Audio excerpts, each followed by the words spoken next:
Shin Junseo felt like a useless D-rank blacksmith, the kind of person who was mocked whenever he introduced himself as a hunter. Deep down, he knew he would likely die as a worthless failure. Yet he couldn't help but dream of becoming stronger than anyone. Even as a support class, he believed his life could change, if he just had the power to prove himself. Finally, after much struggle, he was ready to step into the world as a player. On the day of his first dungeon raid, Shin rushed through the forest, anxious about being late. He met up with two other hunters, Kim Jimin, a C-rank hunter, and Lim Duan, who joked about Shin's tardiness. Before Lim could elaborate on his own experiences, Jimin interrupted, reminding him that he was often late himself. Shin apologized for his delay, and the three set off together. Lim lightened the mood by teasing that Shin wasn't too late after all. And Jimin added that they could simply walk the rest of the way since Hyunwoo and Do-yoon were already inside the dungeon. Shin couldn't shake his guilt. It had been 3 months since he joined the guild, and this was his first dungeon raid. To make matters worse, he was there as a support, which meant he had to prove his usefulness. When they finally met up with Hyunwoo and Do-yoon asked if this was Shin's first raid. Shin confirmed, explaining that he was there to provide support. Do-yoon advised him to be cautious, as supports lack the combat abilities of hunters. He emphasized the importance of maintaining the right distance, close enough to be protected, but far enough to avoid getting caught in the fight. Since Shin was a maker, his role was to stay back and create daggers when signaled. Do-yoon assured him that the dungeon was easy, and that Shin didn't need to overexert himself. Just then, Lee Hyunwoo detected mana, signaling the presence of monsters nearby. Lim instructed everyone to prepare for battle, and they moved into formation. Do-yoon asked Hyunwoo for details, and Hyunwoo reported 3 small mana signatures and 1 large one, a boss monster. Do-yoon found it unusual for a boss to stray from its designated area, but decided to take it on himself, assigning the others to handle the smaller monsters. He asked Shin how long it would take to create a dagger. Shin estimated around 20 seconds, though the weapon would last less than a minute. Do-yoon nodded, satisfied, and instructed Shin to start crafting immediately. As 3 blue monsters and 1 purple boss charged toward them, Lim raised his shield and slammed it into the ground with immense force. Kim swiftly took out one of the monsters with a punch, but she soon noticed that the creatures were healing faster than expected. She warned the group to be cautious. Meanwhile, Lee launched a fireball, eliminating several monsters in 1 strike. Lim suggested that Shin join the fight, and Shin marveled at the guild's seamless teamwork. Do-yoon called out to Shin, asking about the dagger. Shin confirmed it was ready, and threw it to Do-yoon, who infused it with dark aura, and used it to decapitate the boss in a single decisive strike. After the battle, Lim checked if anyone was injured, and Kim assured him she was fine. Shin, however, felt inadequate compared to the others. He couldn't help but think he was merely a maker of temporary daggers, contributing little to the team.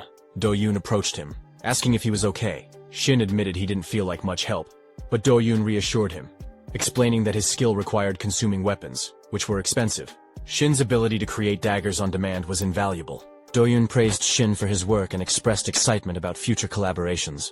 Shin felt a surge of motivation, thanking Do-yoon and vowing to improve. As Lim suggested they collect the loot, the ground began to shake. Kim wondered if it was an earthquake, but Shin noticed a wall crumbling, revealing a hidden pathway. Lee confirmed the discovery, and Kim grew excited at the possibility of hidden treasure. Despite Lee's caution, Do-yoon and Lim agreed to investigate, urging Shin to join them. The scene shifted abruptly. Shin found himself running for his life, pursued by a monstrous creature. He couldn't comprehend how things had gone so wrong. Everyone else was dead, and this monster, something that shouldn't exist in a D-rank dungeon, was closing in. It struck him, sending him crashing to the ground and spitting blood. Desperate, Shin created a dagger and threw it, but it had no effect. The monster attacked again, slamming him into the icy ground which cracked and revealed water beneath. As he fell, Shin's thoughts spiraled. He wondered if this was how it would end, a D-rank support, unable to even use basic buffs like healing. He had finally found a guild that needed him, yet here he was, running like a coward. He questioned whether he should have ever become awakened, believing it was a dream beyond his reach. Suddenly, a screen appeared before him, announcing that he had discovered the spring and fulfilled all the conditions to become a player. As the message displayed, a bright light enveloped him, signaling the beginning of a new chapter. A screen appeared in front of Shin, displaying a notification that he had received a new reward and needed to decide whether to check it. He found himself pondering over this player concept and the nature of the reward. For a moment his mouth hung open as he considered drinking some water, but he quickly snapped himself out of his daze. He thought to himself that he didn't fully understand what was happening, and honestly, he didn't care. Deciding to act, he selected yes. Suddenly, a massive dagger materialized, forming a set of stairs that allowed him to climb out of the ice and stand up to face the monster. The system's voice echoed in his mind, informing him that he would inherit the experience of his previous life, and that the reward distribution had been completed. Utilizing his newfound power, Shin summoned several swords and launched them at the monster. The swords struck their target, and the creature was swiftly defeated. Shin was left bewildered, wondering what had just transpired. He felt unfamiliar memories beginning to take root in his mind, but before he could fully process them, the monster lunged at him again. Reacting quickly, Shin conjured a giant shield just in time to block the attack. When the monster's punch slammed into the shield, Shin was shocked to find that he had taken no damage. Despite being a golem-type monster with incredible durability, the shield held at least temporarily. However, the monster's next strike shattered the shield, forcing Shin to step back. Drawing on the information from the emerging memories, he recalled that even though it was a golem-type monster, its weaknesses and the tactics to defeat it should still apply. The problem was that the monster didn't seem to have any obvious weak points, and it possessed a regeneration ability that made it even more formidable. Determined to gain the upper hand, Shin decided to use his skill, Grid World. The skill allowed him to materialize a grid within an equal distance radius, enabling anything created within it to move freely according to his will. It was recommended that he attack from multiple angles simultaneously. Shin unleashed the attack, sending the grid to strike the monster from all sides, breaking it into pieces, and finally killing it. Initially, Shin had thought of Grid World as merely an auxiliary skill, something to help him use his creations more efficiently. However, as the skill's proficiency grew, it became clear that it could also function as a powerful offensive ability on its own. A system window popped up, indicating that the monster had been defeated. Shin felt a mix of curiosity and confusion. Why couldn't he see the information about the dungeon monster? Suddenly, a purple aura gathered around him, and a magic ball appeared in his hand. The system notified him that he had activated the passive skill Magic Absorption, but Shin still had no idea what that meant. His thoughts wandered as he tried to make sense of the memories from his previous life. He could clearly recall a future where the world had fallen, filled with horrors too terrible to describe. Somehow, he had absorbed the experiences and knowledge from that future, but he realized it might not be the same future as the world he was currently in. Many things didn't add up, and the status screen in front of him was something he had never encountered in his previous life. It finally dawned on him that he had truly become a player. According to his memories, the term player referred to those few individuals who were chosen and had undergone an awakening. In his previous life, players didn't exist. In fact, 2 years from now, only a small number of awakeners would be selected to become players. A blue screen, visible only to those chosen, would appear, and a mysterious force called the System would shock all awakeners worldwide. It sounded almost like a joke, but it was enough to leave everyone in disbelief. The System wasn't the only thing granted to players. They also received unique rewards, strength, and skills that far surpassed what they had as awakeners. These rewards seemed to come out of nowhere, and once players began using them, their growth exploded compared to other awakeners. Thanks to the efforts of the guild leader, who was one of the first to become a player, the Dome Guild the guild Shin was part of had grown into a top-tier organization. While Shin hadn't played a direct role in that growth, it had been the catalyst for his development in his previous life. Standing confidently in a developing guild, he had once thought it was convenient when he first heard about it, but now he truly understood the advantage it had provided. He thought he could check the skills he would learn, and their proficiency in the system window, which was incredibly convenient. If his skill proficiency had carried over from his previous life, the skill he had used on the golem's corpse was something he hadn't possessed back then. He hadn't heard of any other players with a skill like that, so he wondered if it was unique to him. The skill gathered energy from contaminated mana, and he had a vague idea of how to use it, but he decided to think about it later. For now, he turned his attention to the other dead bodies, deciding that taking care of them was the priority. The scene shifted to the Hunter Association headquarters, where a woman asked a man if they had simply sent Shin home. The man was confused and asked what she meant. She explained that it was strange. A small guild had attacked an unconfirmed dungeon, resulting in an accident where 4 out of 5 members had died. The only survivor was a D-rank supporter. She said she would have understood if he had run away while the other hunters were fighting, but that wasn't the case. Shin had even taken care of the bodies and reported everything to the association. Since the gate had already disappeared, they couldn't confirm anything further. She then asked the man what he thought, mentioning that something felt off. The man questioned whether she really believed a D-rank supporter could kill a hunter. He patted her head with a file and told her to wake up, reminding her that this wasn't a civilian case. Even if something strange had happened, they couldn't figure out what had transpired in the dungeon. The woman mentioned that it was troubling, and the man agreed, noting that such incidents seemed to be happening more frequently these days. He explained that hunters who found a great dungeon and didn't report it were a problem. If they reported it to the association and it went to auction, all they would receive was some prize money. Instead, many chose to risk their lives by entering secretly, as it was almost impossible for a small guild to win a bid on a gate. He told her to call him if they needed additional investigation, and she agreed. As the man left, he glanced at the file, noting that the boy's name was highlighted. He couldn't shake the feeling that something was different about this case. The boy's behavior during the investigation hadn't been calm, which was understandable given his lack of dungeon experience, and the fact that he had just witnessed a tragic accident. However, despite some missing details, Shin had explained everything clearly. Perhaps it was just his personality, but something still felt wrong, though the man couldn't pinpoint what it was. It was frustrating, but he decided it wasn't something to worry about for now. He would have to investigate further himself. Meanwhile, Shin was walking while using his phone, unable to shake the feeling that something was off about the unconfirmed gate. The dungeon didn't exist in the memories of his previous life, and when a guild member had checked the gate bid form, it had the association's stamp on it. Yet, it was still listed as an unconfirmed gate by the association. Someone must have impersonated the association and tricked the Doan Guild, or perhaps the association itself was involved. What bothered him even more was that this wasn't an isolated incident. As the investigator had mentioned, there were already multiple cases involving unconfirmed gates and missing people. Shin noticed a common theme among the guilds mentioned in the news. They all had players in them, like guild leader Doyun, and even prodigies who would be called heroes in the future. It seemed as though someone wanted to erase the existence of those heroes. Realizing the gravity of the situation, Shin decided he needed to hide his abilities for now. He would remain the only survivor of a missing person case that would likely remain unsolved. If he acted suspiciously, he would be caught immediately. He had about 2 years until the first player selection to prepare. During that time, he needed to use every skill at his disposal and develop even more. He had to find a way to grow without drawing too much attention. As he checked his usable skills, he found something interesting and clicked on it. A year had passed, and a group of individuals found themselves deep in a forest, battling ferocious monsters. As one of the boys struck a monster, his sword shattered, and the creature retaliated, sending him sprawling backward. He barely managed to land safely, but the monster lunged at him again. He attempted to dodge, while those around him watched in terror.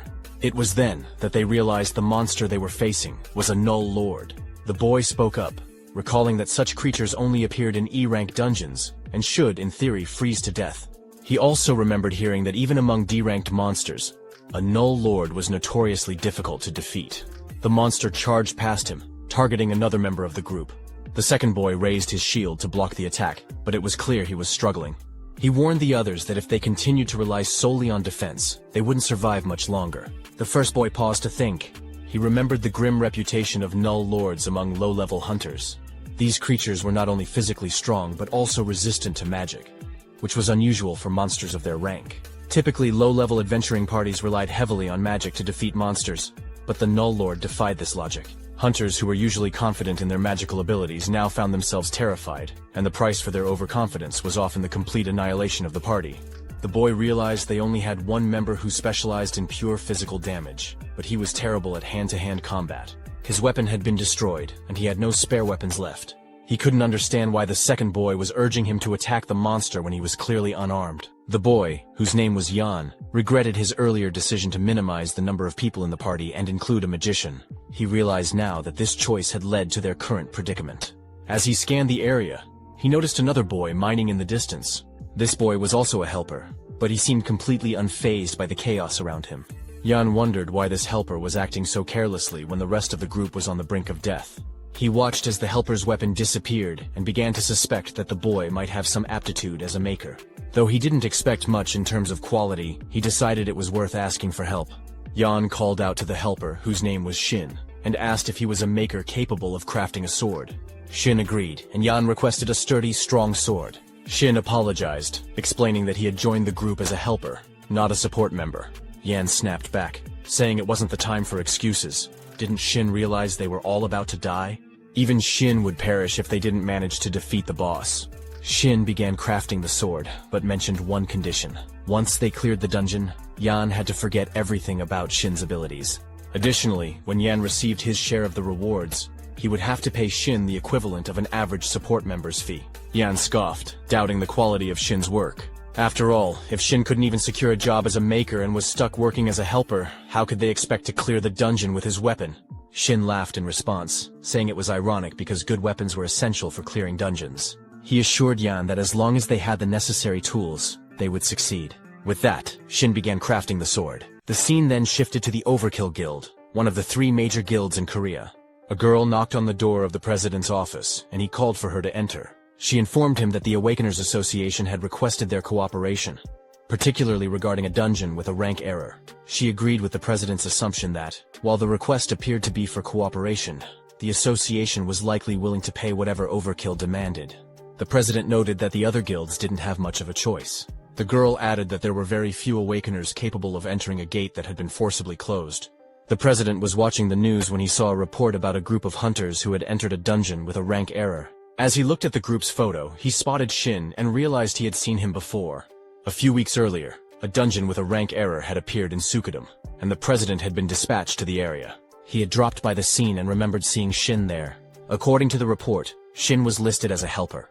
Rank error dungeons were still rare, and survivors of such dungeons could be counted on one hand. Shin had participated in 2 parties where everyone had survived not once but twice. The president couldn't dismiss this as a mere coincidence. The girl mentioned that rank error dungeons seemed to be appearing more frequently. Just a few days earlier, an E-rank dungeon had transformed into a B-rank one, resulting in the instant annihilation of the entire party. The president remarked that the Awakeners Association must be under immense pressure. The girl added that many people were criticizing the association, as it was their responsibility to estimate, analyze, and announce the rank of a dungeon. The president thought to himself that the association must be struggling. He suggested that those in their guild with the trespass skills should take on more commissions and monitor the situation closely. He then asked the girl about the task he had assigned her, finding a weapon maker of A rank or higher. She replied that she hadn't found one but had obtained a B rank weapon from a Japanese blacksmith. She asked if he wanted to test it. The president declined, explaining that any weapon below A rank would be destroyed as soon as he used his skills. He stood up and instructed her to continue searching, as he was reaching his limit of wasting weapons. Just then, someone entered the room and informed the president, Tahin, that something had happened. Tahin asked for details, and the man explained that he had checked the location of the dispatch request sent by the association. It turned out to be a D-ranked dungeon where some of their new recruits had entered as part of a free attack team. Tahin asked about the measured ranks after the entries, and the man revealed that the dungeon had been reanalyzed as a C rank or upper C rank. Tahin, looking serious, stated that he couldn't afford to lose his new recruits. It was an urgent situation, so he decided to go there himself. The scene shifted to the dungeon gate, where the media was reporting on the situation.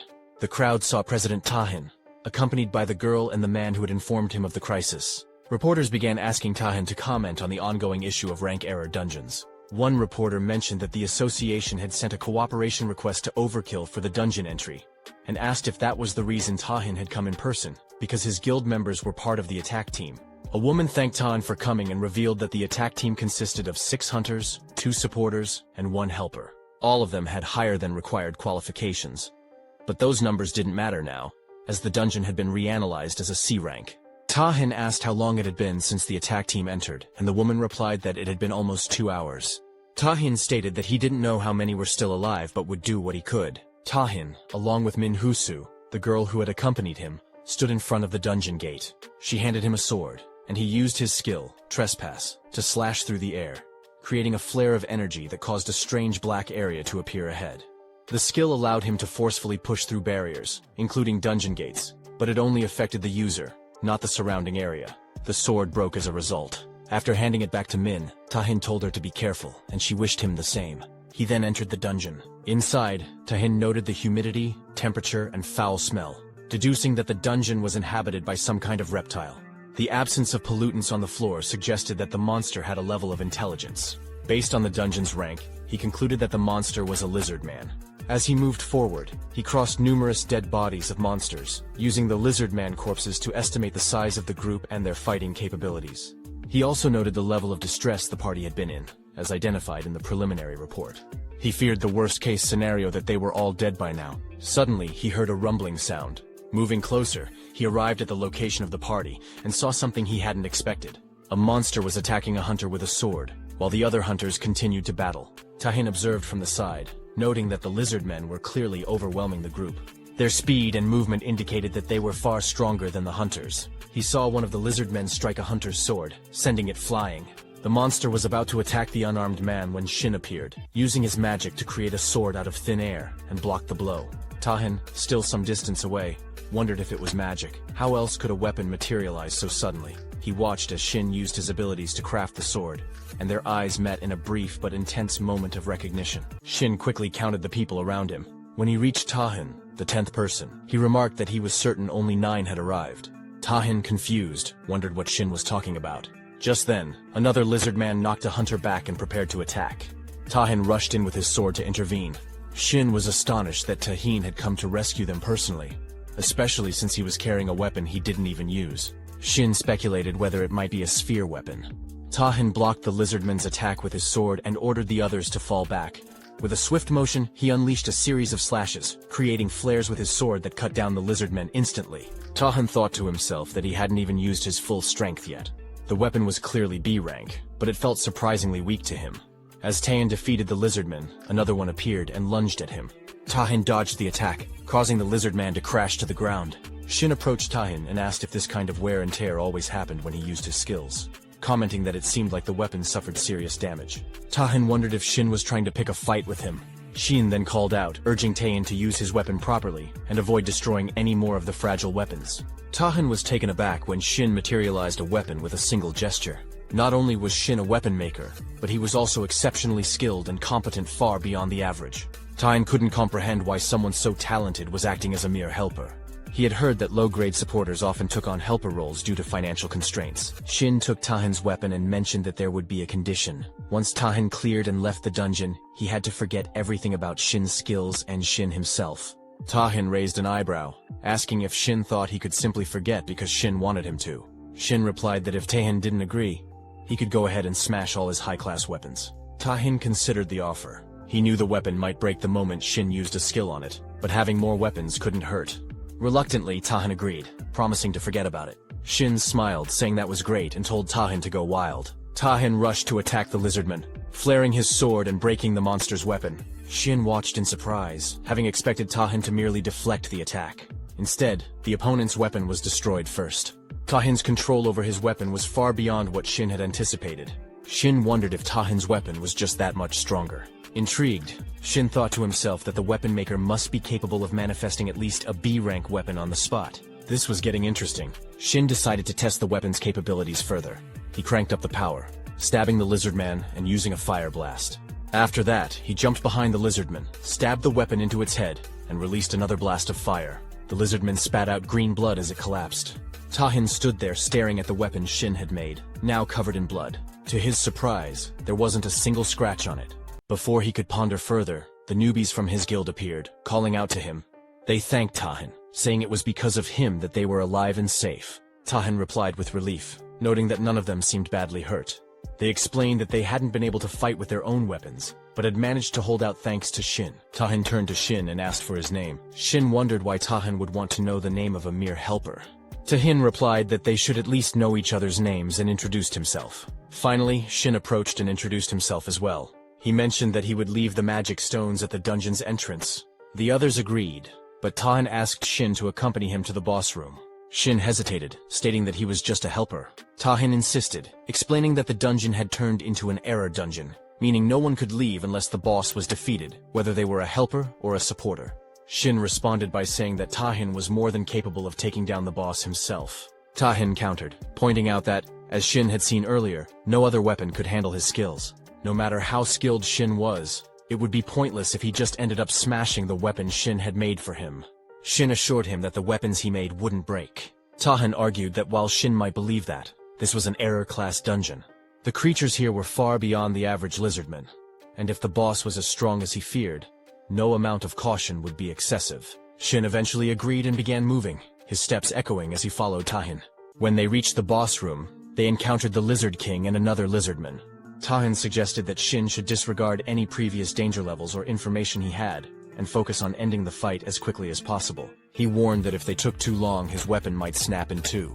Shin once again assured him that the weapon wouldn't break, and added that if Tahin didn't believe him, he could test it out himself. The Lizard King commanded his minion to attack, and the lizard lunged forward with its paw. However, Shin and Tahin skillfully dodged the strike. Tahin then charged with his sword, but the lizard used its power to overwhelm him with intense pressure. Disoriented and unable to comprehend what was happening, Tahin leapt into the air. The lizard followed, attempting to strike Tahin's weapon. After the clash, Tahin was sent flying into the sky. The Lizard King swiftly climbed onto the lizard's head, and the creature unleashed a powerful flame attack toward Tahin. Just in time, Shin created a protective shield barrier around Tahin. The lizard retaliated, knocking Shin back. Still in the air, Tahin turned to Shin and asked, "Wasn't that the one who makes weapons?" Shin replied, "A shield can be a weapon too. Haven't you been hit by one before?" Tahin flared his sword, promising that once they got out of there, he would have plenty of questions for Shin. The Lizard King then conjured a long chain to strike Tahin. However, Tahin effortlessly stopped the chain with his fist, causing it to wrap around his sword. As the lizard tugged on the chain, Tahin was pulled closer. Shin, urging Tahin to focus, told him to stop playing around and fight properly. In response, a second sword materialized in Tahin's other hand. Tahin, noticing the new weapon, questioned, "Didn't you tell me to test him? Shouldn't it be something for a pet?" The weapon captured by the chain vanished, and Tahin used his second sword to strike the lizard with several swift slashes as he closed in. The Lizard King watched intently, but Tahin threw his sword at him, followed by a powerful kick that sent the Lizard King reeling backward. Furious, Tahin leaped into the air, his sword flaring with energy as he prepared to attack again. The Lizard King, now focused on Shin, attempted to strike him, but a transparent barrier appeared, protecting Shin. Growing angrier, Shin wondered aloud if the Lizard King really thought he could threaten him with webs. Tahin, equally enraged, stood ready for the next move. After a while, the entrance to the dungeon, which had been glowing red, shifted to a calm blue. Outside, people began to wonder if the dungeon had been cleared. As the group emerged, reporters rushed over to Tahin, bombarding him with questions about the dungeon's interior, the boss monster, and whether everyone had been saved. Min approached Tahin, asking if he was injured. Tahin reassured him, saying that he was completely fine. The hunters surrounding him praised his efforts, with one girl mentioning that if it weren't for him, they would all have perished. Meanwhile, Shin handed the team leader a bag of magic stones, explaining that he had already received his payment in advance, and was leaving. The team leader expressed his gratitude for Shin's hard work, without acknowledging Tahin. Shin silently left the area. The reporters then turned to Tahin, eager to know how he had managed to clear the dungeon so quickly. They suggested that the dungeon must have been easy for him. Tahin shook his head in disagreement, and just as he was about to mention Shin's role, he realized that Shin had already gone. A girl spoke up, commenting that while everyone else had been blocking and working together, Tahin had handled the majority of the threats on his own. She asked Tahin how everything had gone.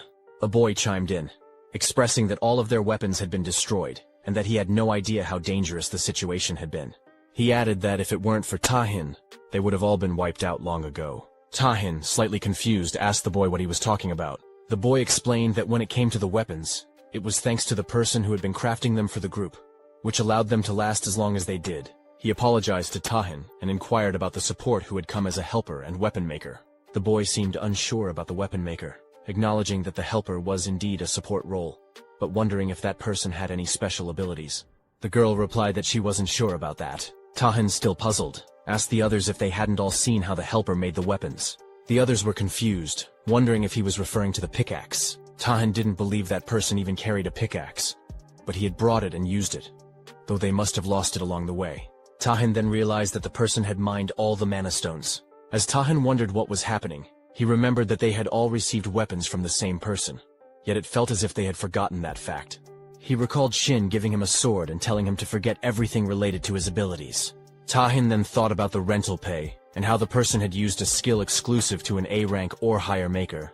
Just then, a man called out to him, and Min noticed something was off. Tahin handed a container to the man, then turned and left to search for Shin, wondering where he had gone and if he had already left. Meanwhile, Shin had been hiding while Tahin searched for him. Min and the man approached, asking Tahin what was wrong. Tahin called out to Min, telling her that he needed her to find someone for him. As Tahin sat in his guild office, several men arrived with information about Shin's location. They reported that around 10 warriors that same day, Shin, accompanied by a 5-member team, had entered a D-rank dungeon near Sampo. Tahin nodded in agreement, mentioning that Sampo wasn't too far away. The men hesitated before asking him a question. One of them inquired why Tahin was so interested in a D-rank maker like Shin. Tahin pondered for a moment, wondering if that was how it appeared to her. He reflected on how, on the surface, It was easy to dismiss Shin based on his status and background, which clearly indicated he was a D rank. However, Tahin knew better. The rental pay skill alone disproved everything. The level of skill in that ability was beyond anything Tahin had ever seen before. It wasn't just an ordinary skill. It was something with the potential to bring about great fortune. Yet it seemed that Shin was using it only to conceal his true identity. A weapon maker with such talents could easily reach a level far higher than D rank. And Tahin was certain he would understand more when he finally met Shin again. At that moment, he would no longer feel the same doubt. Tahin would be able to use his full power without worrying about the weapon breaking. Over the years, Tahin had encountered countless blacksmiths who were considered great artisans, but none of their creations had ever met his expectations. He had tested the weapons of renowned blacksmiths, but every single one had eventually broken, unable to withstand his power. To make matters worse, the weapon-making abilities of most creators were limited to traditional forms of weapons. However, Shin's abilities were clearly something different. The weapons created by Shin far exceeded the limitations of ordinary abilities and weapon forms. It was as if those limitations simply didn't exist with Shin's abilities. Even the most difficult feats were possible things that Tahin hadn't been able to accomplish before, simply because he lacked the right weapon. Tahin considered the usual clearing time for a D-rank dungeon by a 5-member party.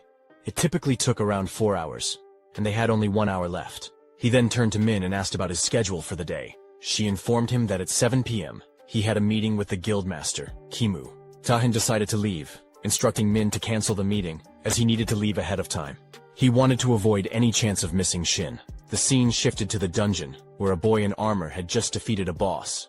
He was in shock, realizing that the ribbon used by the helper was indeed made by Shin.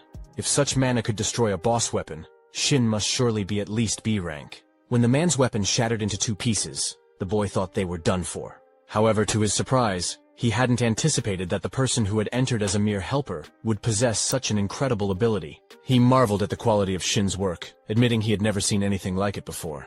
Grateful, he thanked Shin, acknowledging that if it weren't for his help, they would have failed. He suggested that they should recruit him. A girl nearby agreed, commenting that it was a shame Shin was still going around as just a helper. The boy agreed, noting that Shin certainly had a good eye for this kind of thing. Shin, however, was deep in thought. He realized he had used more mana than he had anticipated. He hadn't expected to encounter a party struggling so much, especially since it wasn't an error dungeon.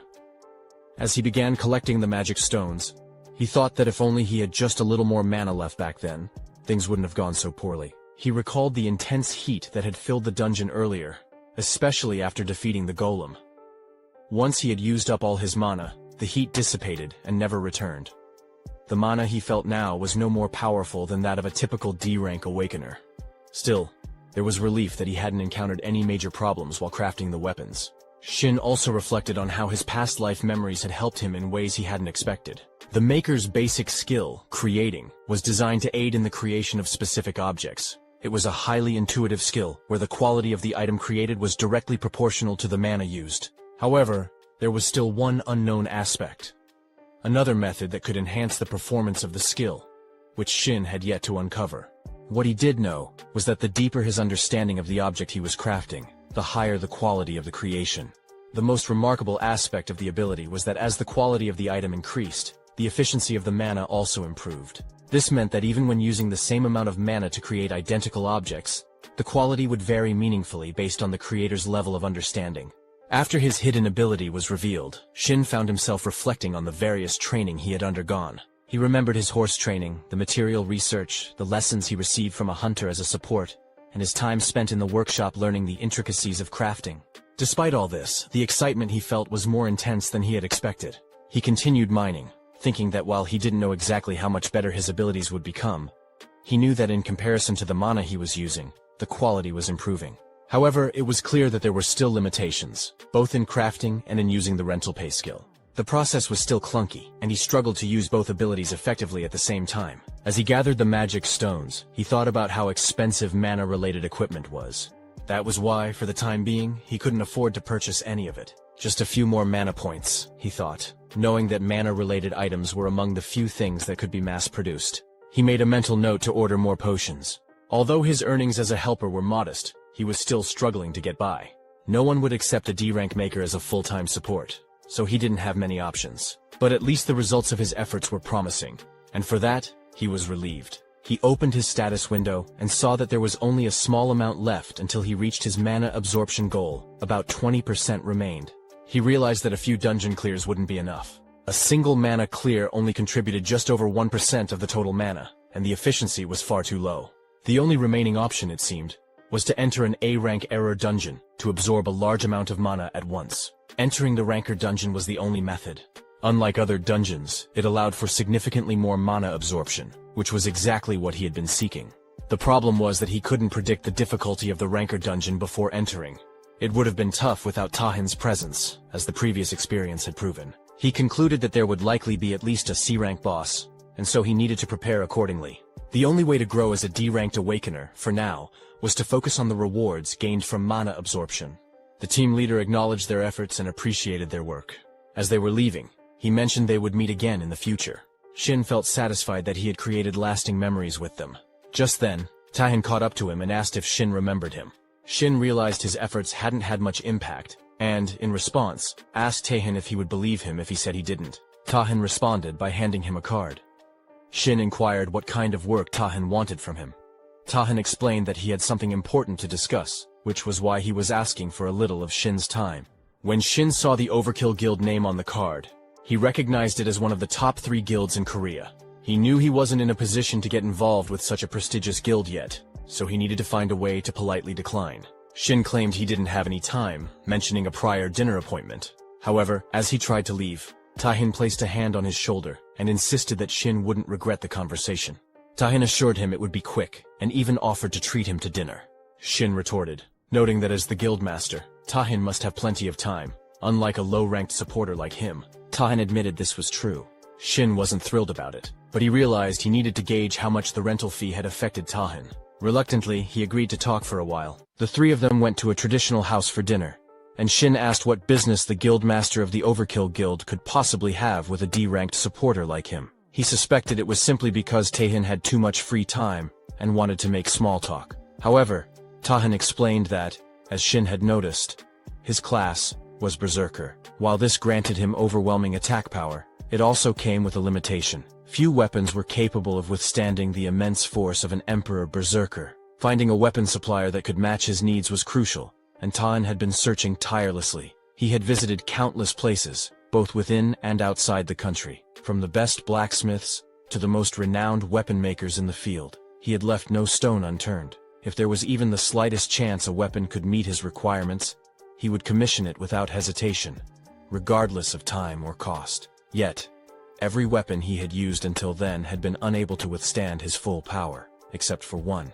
a sword created by Shin. Shin realized then that the rental payment hadn't affected Tahin at all, and he didn't believe there was a nullification skill in the Berserker class. Tahin's careless confidence made Shin wary. He knew he would need to be cautious when using such a strategy with a higher-level hunter. Sensing the change in Shin's demeanor, Tahin decided to be more direct. He asked if Shin would be interested in joining his guild, knowing that Shin wasn't currently affiliated with any. Tahin promised that if he joined, Shin would receive the best possible treatment. He offered Shin a contract fee of 10 billion, along with separate payments for operational expenses and dividends. The contract would be for 1 year, and each time it was extended, the fees would increase by 10.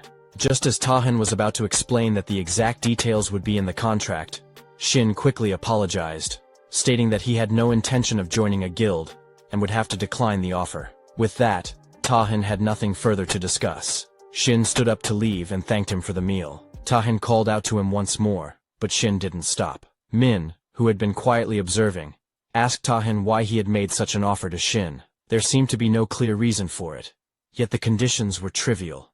Tahin responded by saying that if Min were in his situation like Shin, she wouldn't question the offer.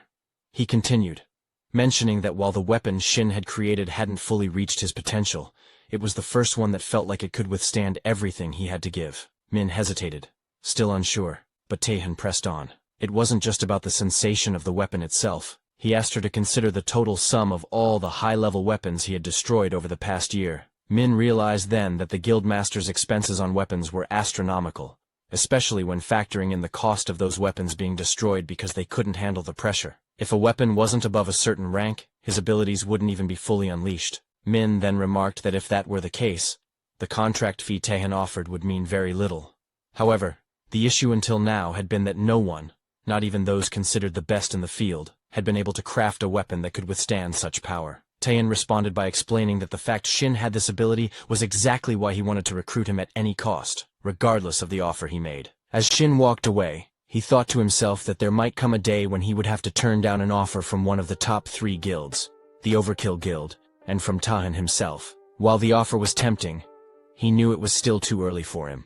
He decided to wait patiently, certain that Taehin would come back to him again. The scene then shifted to a dungeon where several goblins were being slain. Suddenly, one boy's arm was severed by a mysterious figure. Another boy, witnessing this, asked the man who he was. The man wielded a giant sword, and his actions were so striking that they would be remembered for a long time. At a moment like this, most people would be whining or begging for their lives, losing consciousness from the pain. But this person, the one who would eventually become a hero, was different. He stabbed the first boy, killing him without hesitation.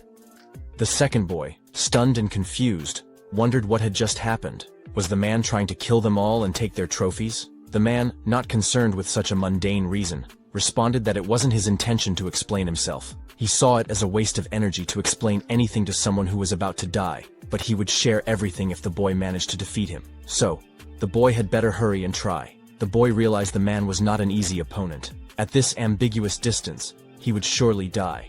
So he resolved to either lose an arm or a leg in an attempt to fight back. He charged at the man.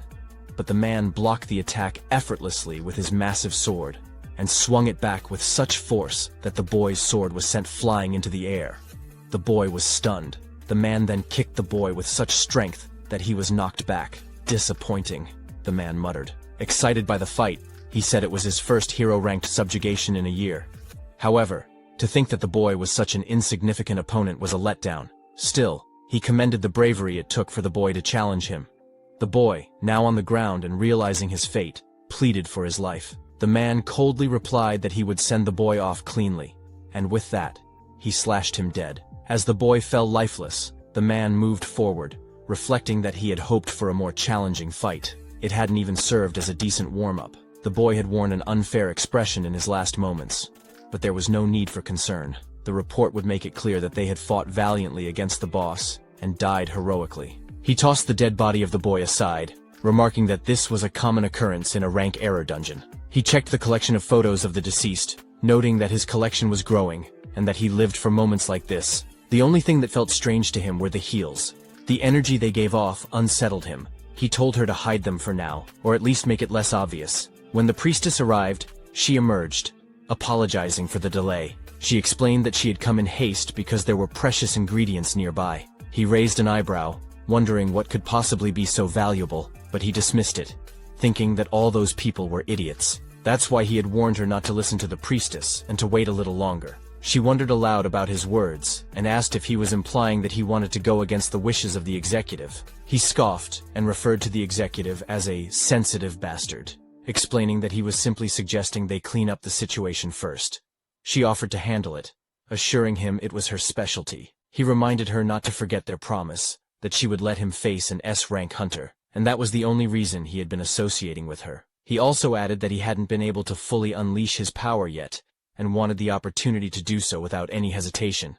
She agreed, reassuring him not to worry, as she would contact him soon. She tore open the belly of the dead body, wondering what would emerge next. Suddenly, a monster appeared from within the corpse. Her eyes lit up with excitement as she called it the child, confirming that the Excelsior had been right after all. The scene shifted to a portal where a group of hunters was gathered. Shin approached a man who was concealing his face with a mask and carrying a weapon case. He was visibly surprised when he saw the man, and it was none other than Taehin. Taehin seemed just as surprised to see Shin, and wondered aloud why he was there. Shin asked him why he had come, and Taehin replied with a grin, noting that Shin had a good eye for recognizing him. Shin explained that he only knew one person who carried a weapon case like that, and then asked Taehin again why he was there. Taehin responded that he was there to attack the gate. Shin raised an eyebrow and asked why a D-rank gate, of all things. Taehin explained that the guild member who was supposed to enter had suddenly fallen ill, so he was filling in as their substitute. Before Shin could say anything more, a man called out to them, urging everyone to head inside. Taehin turned to Shin and said, "Let's get going." As they began to move, Shin couldn't help but think to himself that he knew Taehin would show up eventually, but he hadn't expected him to be so quick. Now, he would have to adjust his plans accordingly. They all finally entered, and Tahin turned to Shin, asking why he had refused to join the guild. Shin replied that he had already rejected the offer and didn't want to discuss it any further. A boy asked a girl if she had heard about the auction for the C-rank gate that had taken place that morning in Chunshin. The girl confirmed, and the boy told her he had heard that the Hewn Moon Guild had acquired it in one go. She agreed, mentioning that her friend was there, and had heard the bidding had reached such a high price that no one else dared to compete. Shin, overhearing this, thought to himself that the Hewn Moon Guild had purchased a C-rank gate, and he wondered if they had found something special inside. Tahin then asked Shin if he was interested in buying gates himself. He explained that if Shin joined their guild, he would easily be able to acquire special gates above B rank, as there were certain privileges that came with the guild's name. Shin reflected on Tahin's words. To most awakeners, the name of their guild was of utmost importance. It not only brought them the envy and admiration of the public, but also granted them opportunities for other lucrative jobs, along with incomparable revenue and rewards. Furthermore, their vested rights within the guild allowed them access to countless privileges for high-level special gates. The guild members could secure entrance tickets, and their influence wasn't determined solely by talent. Political connections played a major role in gaining access to these opportunities. This structure meant that rare treasures, those that could be earned through such gates, would naturally fall into the hands of the larger guilds. Tahin told Shin that, as an awakened, he must have a goal he was working toward. Whatever that goal was, with the backing of Overkill, it would be easier for Shin to achieve. He couldn't understand why Shin would reject such an offer. Shin coldly responded that it was none of Tahin's business. He vaguely knew what he was doing, and since there had probably never been anyone who had rejected an offer from the Overkill Guild, he wanted to make it clear, no matter what, he was not going to join any guild. Tahin wondered aloud if Shin's rejection was due to some trauma from the annihilation of the Doan Guild, which he had read about in the report, or if there was another reason. Whatever it was, Tahin wasn't going to give up so easily. As they continued ahead, a boy was visibly frightened by the sight of spiderwebs covering the ceiling. They pressed on, and soon, the man spoke up, telling them that they were about to enter the monster's territory. Noticing the group's inexperience, he quickly began to explain the situation. He started by confirming that they had all received the reconnaissance report. The monsters they would face were legion spiders. The level of difficulty for each individual spider was low, but their special traits made them a threat. These spiders lived in groups, and the reconnaissance report indicated that there were approximately 50 of them, which wasn't an overwhelming number. However, they possessed paralysis poison in their fangs, so the man warned them to be careful not to get bitten. Tahin made a sound and quickly told everyone that the monsters were coming soon, urging them to stick close to him. Shin, unfazed, replied that they didn't need to worry about the support and helpers. They should just prepare for the fight. Tahin, however, addressed the team's competency, reminding them that it was essential to protect the support and helpers. It was a rule hunters had to follow, no matter their abilities, the situation, or whether they agreed with it. Shin scoffed, telling him that no hunter would be foolish enough to follow such a rule. Just then, someone mentioned that the spiders were approaching. A boy holding a sword was visibly trembling, but he tried to calm himself.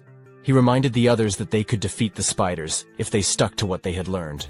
As one spider jumped toward them, the boy swung his sword effortlessly, slicing it down in a single slash. Another boy used his shield to protect himself, while a girl with a magic staff cast spells, attacking the spiders with bursts of energy. Tahin thought to himself that, for a D-ranked team, their performance wasn't bad, and he didn't have to worry about them too much. However, Tahin was taken aback when he saw the large group of spiders.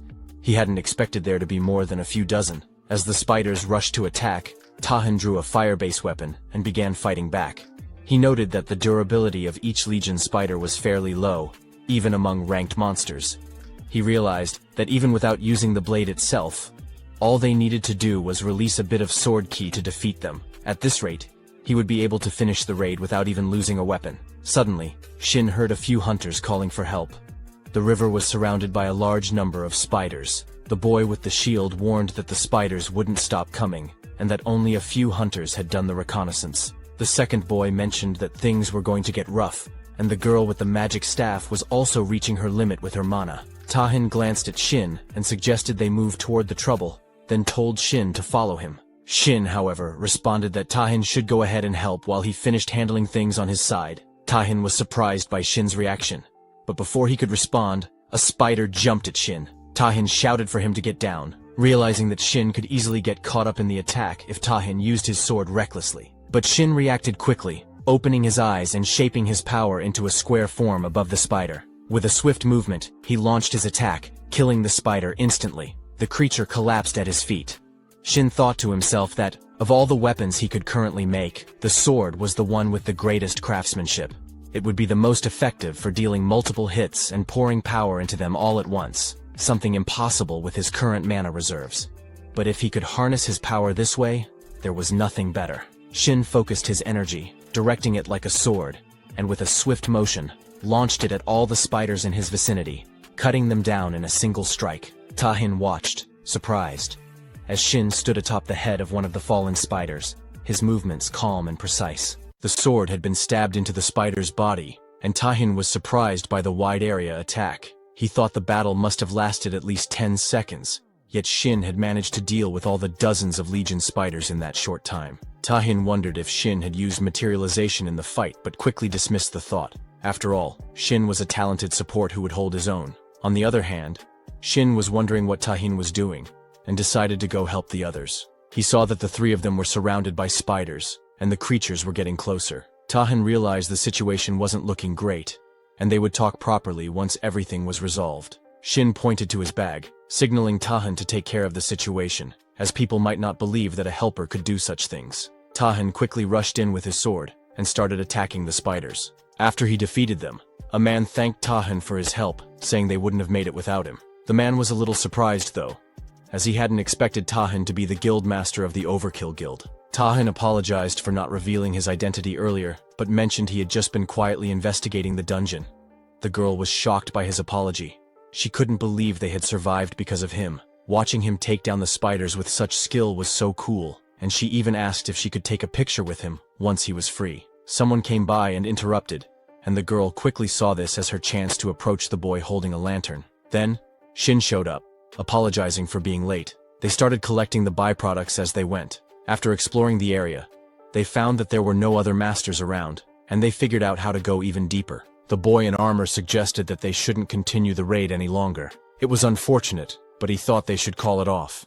The first boy, not understanding, asked why they had to stop when there wasn't much left. The boy in armor explained that the number of Legion spiders and the geography of the dungeon were completely different from what the reconnaissance report had shown. He went on to say that the dungeon existed past gates that separated it from their world. These dungeons were home to bizarre creatures and landscapes that could be found on Earth. The whole concept of dungeons and the awakened wasn't fully understood yet. For the newly awakened, the most important thing was information about the dungeon. Unfortunately, not many awakened individuals could adjust to environments they would never encounter before. This meant that failing the raid, especially in a worst-case scenario, could lead to death. That's why the role of scouts had become so vital. They awakened with the ability to detect or hide their traces, started gathering, and took on dungeon reconnaissance commissions. As a result, the dungeon clear rate began to rise significantly, and these individuals came to be known as scouts.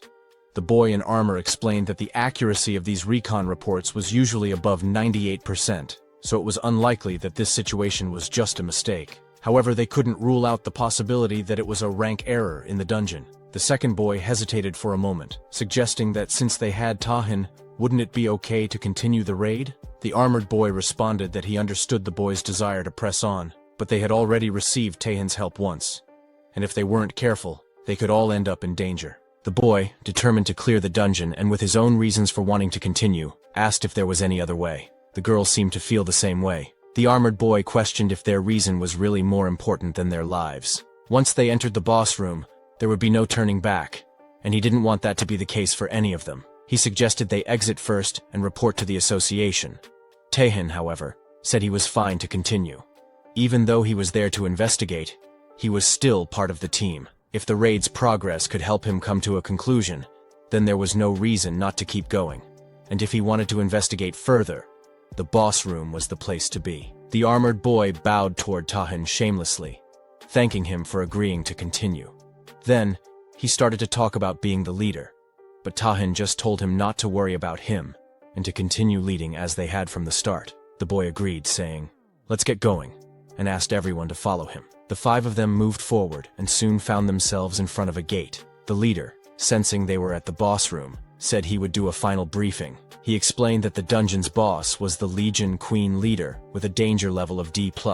Her overall battle ability was low, so she was considered an easy boss, mainly focused on breeding Legion spiders. However, that was just the original intel, and they had no idea what lay behind the door. He gave a final command. "Let's head inside." The girl created some light to help them see, but Tahin couldn't sense anything unusual. The leader warned them to be cautious since it was the boss room. Soon, they spotted the queen spider and a few others nearby, as well as a boy dressed like a spider, the one mentioned in the briefing. The girl breathed a sigh of relief, noting that the boss looked exactly as expected. She planned to attack first with lightning magic, and her strike caused the queen spider to fall to the ground. The leader wondered if the boss was already dead, but he had never heard of such a thing before. Something had changed, so he quickly ordered everyone to retreat. Suddenly, they heard a disturbing sound, and a very deadly spider with a human-like upper body appeared. It was Awakens. Tahin immediately prepared to strike, realizing that a B-rank monster had appeared. He knew that his sloppy swordsmanship wouldn't leave a scratch on it, so he had to make sure his first blow did the most damage possible. He was about to deliver a fatal strike when, to his surprise, his weapon broke into pieces mid-swing.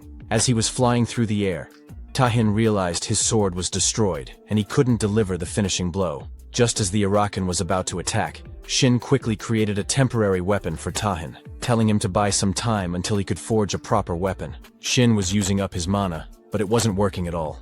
He started to wonder if he had drained it completely. It was amazing that he had lasted this long with his current mana levels. Thanks to the potions, he was able to keep going, but he could only drink 1 bottle a day, anymore, and they could become addictive. After drinking the potion, he noticed the effects were still good. But it was too late for him to make a proper weapon. He began crafting it, thinking about how the Awakens was a high-level B-ranked monster, while the error boss that should have appeared was the C-rank monarch spider. They were incredibly lucky that Tahin had joined them. Without him, it would have been nearly impossible to face the Awakens with their current group. When the danger level hit B, everything changed, and the fight became much harder. The Awakens was battling Tahin, who was surrounded by flares. Shin thought to himself that his fighting power was equal to 5-rank hunters. Given the Awakens' abilities, they couldn't rely on Tahin alone. He turned to the others and told them to get ready. They should be able to move now, since the Awakens' killing intent had shifted targets. The leader of the party wondered who Shin was. The second boy questioned why someone so talented was participating as a helper. The girl wondered if Shin had come along with Tahin. Shin ignored their questions and told them they had something to deal with first. He then quickly made 3 weapons based on their abilities. He told them to pick up the weapons in front of them and either raid the dungeon by defeating the spiders or run away and wait outside until the situation cleared up. Shin trusted that they would make the right decision. As more spiders rushed toward them, the boy slashed through them with the sword, amazed by how powerful it felt. He had never wielded such a weapon before. With each slash, it felt like cutting through paper. He even wondered if killing monsters was always this easy. The girl, using high-level magic, attacked all of them at once. The leader watched in surprise, realizing that the only thing that had changed was the weapon. Yet the power of their skills had increased several times over. He wondered if the weapon Shin made was really that good, and who exactly Shin was. Tain's sword was now covered in green blood from the high-level monsters, and he found it a bit tough to buy time as the Awakens came charging to attack. Tahin thought to himself that he needed to finish this as quickly as possible. He rushed in with his sword, slashing down the Awakens, and to his surprise, the sword held up fine. He realized it was much stronger than before, just like Shin had explained. Suddenly, a wave of spider heads appeared. The girl wondered where they had come from and where they were going. The leader quickly figured out the spiders were heading straight for Tahin. Tahin told everyone to back up. He suspected that the Awakens had hidden these spiders, and things were getting more complicated. He also realized that the Awakens' abilities were activating. As the spiders reached the Awakens, Tahin understood what was happening. The Awakens was sacrificing the spiders to transfer their life energy to herself, effectively reviving her. He realized that the Awakens would keep coming back unless they killed all of the spiders.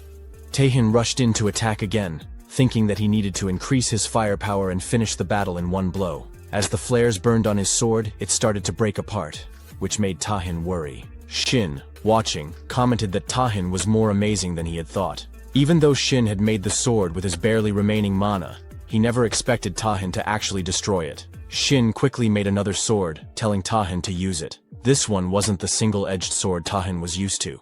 It was the most durable weapon Shin could create. As soon as Tahin grasped it, he could feel its strength. With this new weapon, he was confident he could defeat them all in one strike. He coated the sword with his flares and prepared to strike. He mentioned that he would be a bit unfamiliar with two-handed sword combat, but it seemed like the right choice for the situation. He lifted the sword and delivered an explosive slash at the Arakan, landing a devastating blow. Shin realized that the explosion was likely an innate skill of a berserker. It was probably the first time Tahin had used the skill properly. Normally, the skill caused the user to lose their rationality in exchange for overwhelming power. Tahin cleaved the Arakan clean in two, and thought to himself that it would have been difficult to handle the aftermath if the weapon had shattered.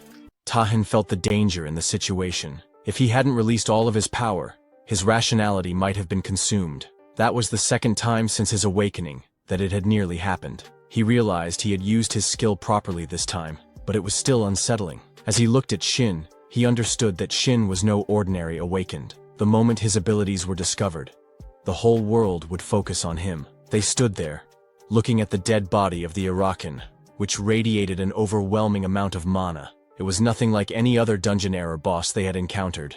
Shin called out to Tahin, asking if he felt anything from the corpse. Tahin shook his head, replying that the boss wasn't dead yet, but since they had gotten rid of all the remnants, it wouldn't be able to come back to life. Shin agreed, thinking that even high-grade hunters couldn't sense the mana the way they had. Suddenly, Tahin's passive skill, mana absorption, activated. As he read the description on his screen, he discovered that he had also obtained a new skill, demonic weapon production. Tahin was curious about this new skill. He read more about it, but he couldn't even imagine what kind of demonic weapons it might produce. He didn't remember anything specific about the demonic realm, though it was something they all knew of in some way. It was a bit disappointing that there were no mana-related rewards, but he shrugged it off. It was fine. Tahin realized that, thanks to the Arakan, he had already reached half of the mana he needed, and it didn't seem like the rewards would stop there. He called Shin over, waving his hand, and told him he had something to say. Shin, curious, asked what it was. Tahin bowed deeply, and began by apologizing. Regardless of his refusal, Tahin admitted that it had been impolite of him to ask Shin to join their guild, both as a person and as a guild master. He offered his sincere apologies. Shin was taken aback by this sudden change. The leader of the party was equally shocked to see Tahin bowing to Shin, a D-ranked helper. But then again, considering Shin's earlier abilities, it was clear he wasn't just any normal person. The leader thought that Shin might actually be a hidden talent of the Overkill Guild. The boy and girl arrived, with the boy mentioning that they had searched everywhere and there were no remnants left. The girl added that she thought the Arakan must have taken all the monsters in the dungeon earlier. The boy looked impressed and remarked that the weapon was amazing. It sliced through monsters without the need for any energy. The girl agreed, saying she had never heard of a weapon maker like that before, and wondered if Shin was somehow related to the Overkill Guild. The leader motioned for them to leave and contact the association. The boy, still curious, asked if there was any particular reason they should leave so soon. The girl agreed, saying she wanted to thank Tayin and the helper first. The leader turned to them and quickly urged them to leave the area, calling it a disgusting place. The boy agreed and asked him to stop rushing them as they were leaving. The leader glanced back, thinking it was clear that the helper must be connected to the guild. It was good to leave now without attracting any unwanted attention or getting involved with the affairs of a big guild. Things would only get tiring for them. However, he couldn't help but think that, no matter the emergency situation, revealing that kind of power so easily was different from what a big guild would usually do. Such guilds tended to emphasize security and caution. Shin agreed with the leader, mentioning that even though Tahin had used the rental pay, it was strange to see him bowing his head to just anyone. Tahin then spoke up, telling them that the guild wouldn't bother Shin anymore. He wouldn't follow him around, but that didn't mean they were giving up. It was his first real opportunity, and he wanted to make a contract. He promised that Shin would like the terms. The next morning, Shin arrived at the Overkill Guild and met Min. She greeted him warmly, saying it was nice to see him again. She introduced herself as the attending secretary of the guild, and said she was in charge of the contract proceedings for the day. She handed him a document to sign. Shin thanked her, mentioning that Tahin had said he would contact him right away, but he hadn't expected it to be the next morning. Min explained that Tahin had told her to proceed with everything as quickly as possible. She had wondered what this was all about, and felt like things were getting more serious than he had anticipated. Min mentioned that the room they were in was a special reception area inside the guild, one with particularly strict security. She reassured him that if he was worried about any leaks, there was no need to be concerned. She handed him a paper, explaining that it was the contract with the conditions Tahan had discussed with him inside the dungeon. She added that while it would take some time, the contents of the contract could be changed if necessary, so he should feel comfortable sharing his thoughts.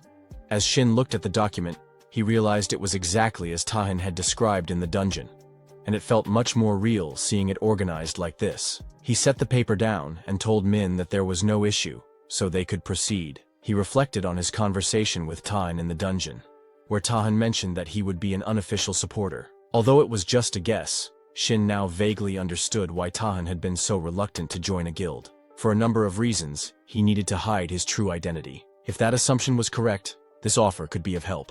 They could secretly supply him with materials he needed, top-tier ingredients, and access to the gates without the usual attention. While the contract would need to be formalized, everything would be handled discreetly. Shin couldn't help but wonder why Tahan was being so generous. Tahan responded, saying it wasn't for free. He laid out his condition.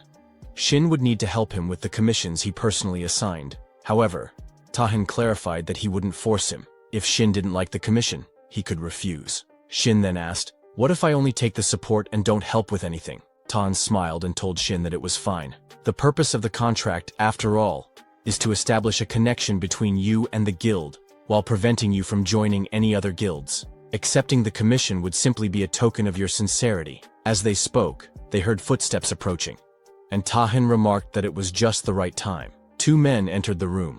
One of them introduced himself as part of the investigation team from the Hunter Association. The second man asked Tahan if he was okay. The first man stated that they needed to get going, and that he would hear Tahan's response outside before they left. Tahan turned to Shin and said that he hoped for a positive response. "If you feel burdened by any of this, you don't have to accept." Tahan added that Shin's abilities were far more valuable than anything in the contract. Shin paused for a moment, reflecting on his original plan. His goal had been to leave a strong impression on Tahan and maintain a relationship with the guild without formally joining it. In the end, though, he decided to sign the contract, asking when he would receive the support. Min smiled and pulled out a small box, explaining that Shin could start receiving the support right away. She also told him that if there was anything else he needed, he should just let her know. "This is a gift from Tahan to commemorate the signing of the contract." Min added that she had heard Tahan found something useful in the awakens room. Shin opened the box slightly before closing it again. He thanked her,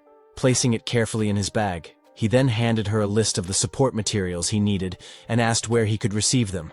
Min mentioned that if it was that much, the materials would be available in about a week. However, she added, "I might be crossing a line, but I don't think those materials will be of much help to you." Shin agreed, mentioning that he wasn't planning to use them anyway. He stood up, saying he had someone else to meet and needed to leave. He made his way to another building and waited there. As he checked his phone, he noticed it was around the time she was supposed to arrive. Finally, he saw her walking toward him, Hamjia, an A-rank hunter. The scene reminded Shin of the past, back in the forest, where Jia had attacked and killed a monster with ease. It was a time after the player selection, when she was hailed as the hunter prodigy, the god archer. She approached the reception desk, excusing herself, and asked for the entrance to the training gate. She showed her card, and the lady behind the desk immediately recognized her as an A-rank hunter. The lady then asked if the C-rank training gate would be acceptable. Jia politely declined and requested the D-rank gate instead. Both the lady and a man at the desk were confused by this. The lady thought to herself that it hadn't been long since Jia was officially recognized as an A-rank awakened. Even so, Jia had very little experience, and had only entered a few gates up until that point. The man, too, had seen lower-ranked awakened give up on the hunter life altogether, but he had never seen an A-rank ask for such a request. For some reason, Jia seemed like she might be demoted. An awakened's rank was initially determined by the amount of mana they could absorb. When the blue energy poured out of the cracks, mana flowed into everyone's bodies, but the amount each person could absorb varied. The more mana a body could hold, the stronger the abilities they could manifest. The association began analyzing the mana levels of each individual, and those who absorbed more than a fixed amount were officially recognized as awakened. From there, they divided people into ranks based on how much mana they could hold. Once assigned, a rank was generally fixed. Even if someone was of a lower rank, they could improve their performance through dungeon raids. If recognized by the association, they could be promoted. And the opposite could happen as well. Jia finished filling out the form and handed it to the lady. The lady told her she would help with the association process and asked if Jia had a partner she was planning to enter with. Jia declined. The lady then said she would add Jia to the partner recruitment list, as the rules required at least 2 people to enter together. Since there hadn't been any requests for the D-rank training gate so far, Jia might have to wait a bit. Jia wondered if she could go in alone. The lady replied it was possible, if Jia had a license permit for soloing gates, but it didn't seem like she had registered for that. Jia would need to take a test for it, and the lady asked if she wanted to sign up. Jia declined, saying she would wait instead. The lady then mentioned that Jia's first hunter qualification renewal was coming up in a month. She had probably received the message. But to renew her qualification as an A-rank hunter, she needed either several experiences with C-rank or higher gates, or to pass the A-rank practical test. It seemed Jia would need to take the test, and she would likely get a message about it soon. The lady wished her the best of luck in passing. Jia thanked her. Jia thought to herself that even requesting a training gate was complicated. She should have just made the request online. I must have been crazy to come in person and deal with so many people. She had come with the mindset that she couldn't get demoted, but now she told herself to get a grip. It's just a D-rank gate. What happened last time wouldn't happen again. If she took her time and started over, she would be fine. The receptionist asked Jia to wait, but a request had already come through. The rank was D as expected, and since Jia was going in alone, it didn't matter. She quickly clicked agree. The scene shifted to a dungeon gate where Jia arrived, thinking, it's been a while since I wore this. It feels so awkward. As she was about to enter, a man named Shin approached her, introduced himself as the supporter, and said he hoped they would get along. Jia bowed to greet him. He apologized for being late and suggested they head inside. Jia agreed, mentioning that she would make the request. Shin thought to himself that Jia was an A-rank hunter who had first been estimated as A-rank. However, after a series of failed tests, she was one of the few awakened who had been demoted to C-rank. What intrigued him was that Jia, despite everything, had earned the title of God Archer. The reason she had received such a title was that after being chosen as a player, she had discovered her hidden talent, and Shin knew exactly what that talent was. It was a talent that could have been discovered even if Jia hadn't become a player, and Shin was determined to help her awaken it. That same day, they entered the dungeon world, where goblins were roaming through the forest. Jia hid and watched them, wondering if they had left. It was a relief to see real monsters, which made her glad she had brought equipment that could sense their mana. She then excused herself to Shin, apologizing for going alone and asking if it was okay for her to take on the monsters by herself. She promised to share all the loot and compensate him as well. Shin reassured her, saying, "Don't worry about me. If you need help, I can at least provide arrows." Jia thanked him and got into position to attack. Using her archer skill, she told herself not to be nervous, then took aim at the goblins. As one fell, the others began to charge her. Jia didn't hesitate and fired another arrow, taking down more goblins. Shin, watching, thought to himself that he hadn't seen her fight like this before. Not since she became a player. Her raw destructive power far exceeded that of an A-rank hunter, but it would be meaningless if she couldn't aim. Jia focused, thinking, one of my 3 arrows should hit its mark. With this kind of speed, I'll be able to shoot at least 4 more, so I'll end it with just 2 shots. Then, Jia noticed a goblin playing a bugle, and soon a swarm of goblins surrounded her. She froze, wondering where she should shoot and what she should do next. As the goblins behind her prepared to attack, Shin summoned giant swords to form a protective barrier around her.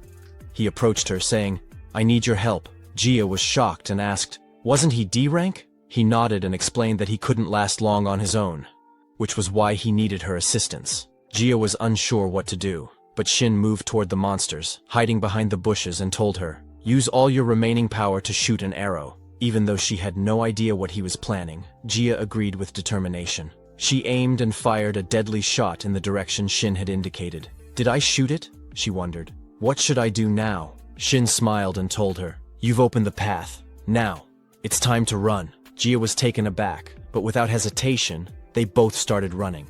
They both reached a cave near the mountain. Then, Jia wondered if they were really safe. Looking around, she questioned whether they had truly escaped, or if they were just hiding from the goblins. She realized that the goblins seemed to have stopped following them, but so much had happened that she couldn't trust her instincts. Still, she couldn't understand why Shin was so calm, but it didn't matter.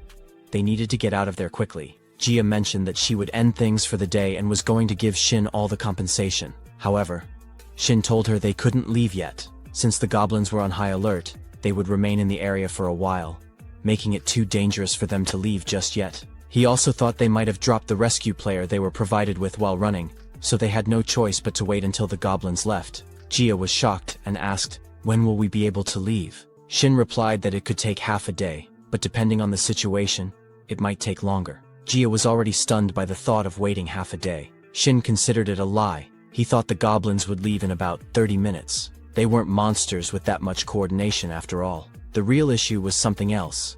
The king of the stretch. Gia, in her current state, seemed like she would believe anything he said. But the problem now was getting her to go into the cave with him. He wasn't sure if she would agree to it and wondered if there was any other option. Gia apologized, saying it was all her fault. She regretted not fighting the goblins properly, and for insisting on going out alone in the first place. She apologized again, feeling like she would cause trouble once more. She couldn't believe she had ended up in such a situation in a D-ranked dungeon, thinking someone like her shouldn't have even entered one. Seeing her worried, Shin snapped in front of her, telling her that if she was so sorry, she should just fulfill one of his requests. Gia wondered what he meant. He suggested they talk inside since they had plenty of time. Once inside the cave, Gia wondered if Shin really needed her help.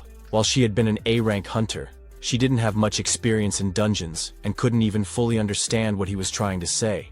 She realized it was about an elite monster. Shin replied, reminding her that she had mentioned earlier it was her first time in a training gate, so it made sense she wouldn't know. The formation wasn't widely known. There wasn't just a boss monster in the dungeon. There was also a monster ranked below the boss, known as an elite. The cave was the habitat of this elite monster. Up until then, Shin had been refused by others and couldn't even fight it. Gia was the first person to accept him as a supporter into her party. Seeing her reaction, Shin wondered if his request had been too awkward.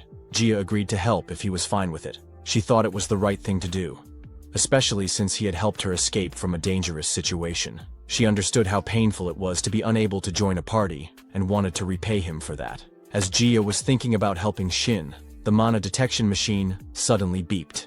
The elite monster had arrived. Gia quickly told Shin to get back. She reasoned that even though it was an elite monster, it was still from a D-ranked dungeon, so if she could just land one hit, they would be able to take it down. Gia fired an arrow at the elite, but the monster blocked it with its weapon. She was shocked.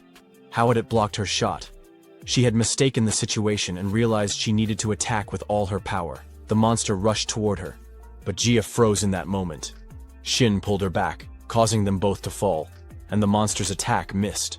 Gia was worried about Shin's safety. Her mind flashed to the past where others had once criticized her. A girl had rudely confronted Gia, saying she couldn't even shoot arrows properly. She blamed Gia for nearly causing her death and demanded compensation. Gia tried to apologize, but the girl didn't want to hear it. The girl interrupted, saying Gia's apologies were pointless and just excuses. She claimed that just because Gia had been appraised as an A rank didn't mean the world owed her anything. Then, she told Gia to wait and promised to show her who she was really talking to. Now Gia, searching for another party after being expelled, had been rejected by multiple groups, even though she was an A-rank hunter. They were gossiping about Gia, calling her a failed A-rank hunter. One person mentioned that she had almost killed her party members in a dungeon.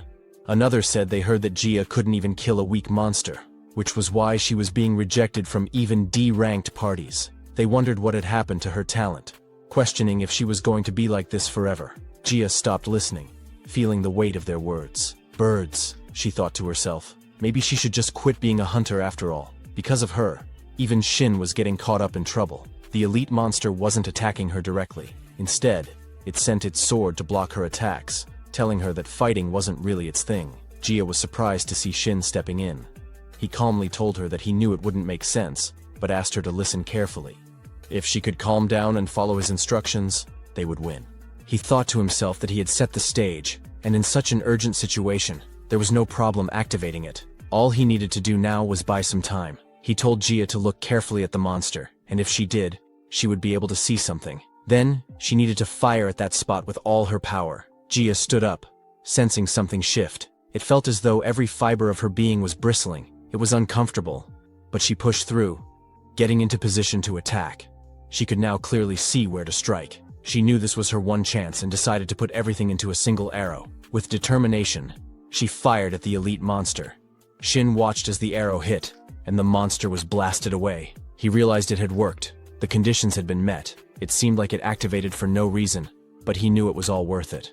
There was a huge hole in the monster's chest, and it finally collapsed. Shin mentioned that it would feel unfamiliar, and the sensation she was experiencing seemed to intensify throughout her body. The method he used was a bit extreme, but to awaken her, he had to trigger that feeling. Gia couldn't help but wonder who he really was, and why it felt like he had predicted everything that happened. She started questioning what awakening truly meant.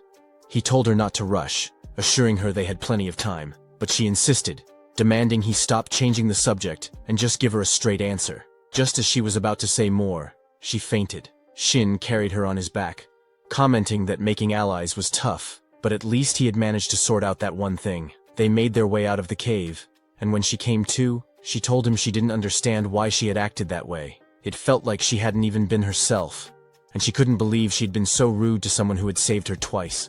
She apologized for doubting him and for fainting. He reassured her that it was fine. No one was hurt. All the monsters were defeated, and she just needed to pull herself together.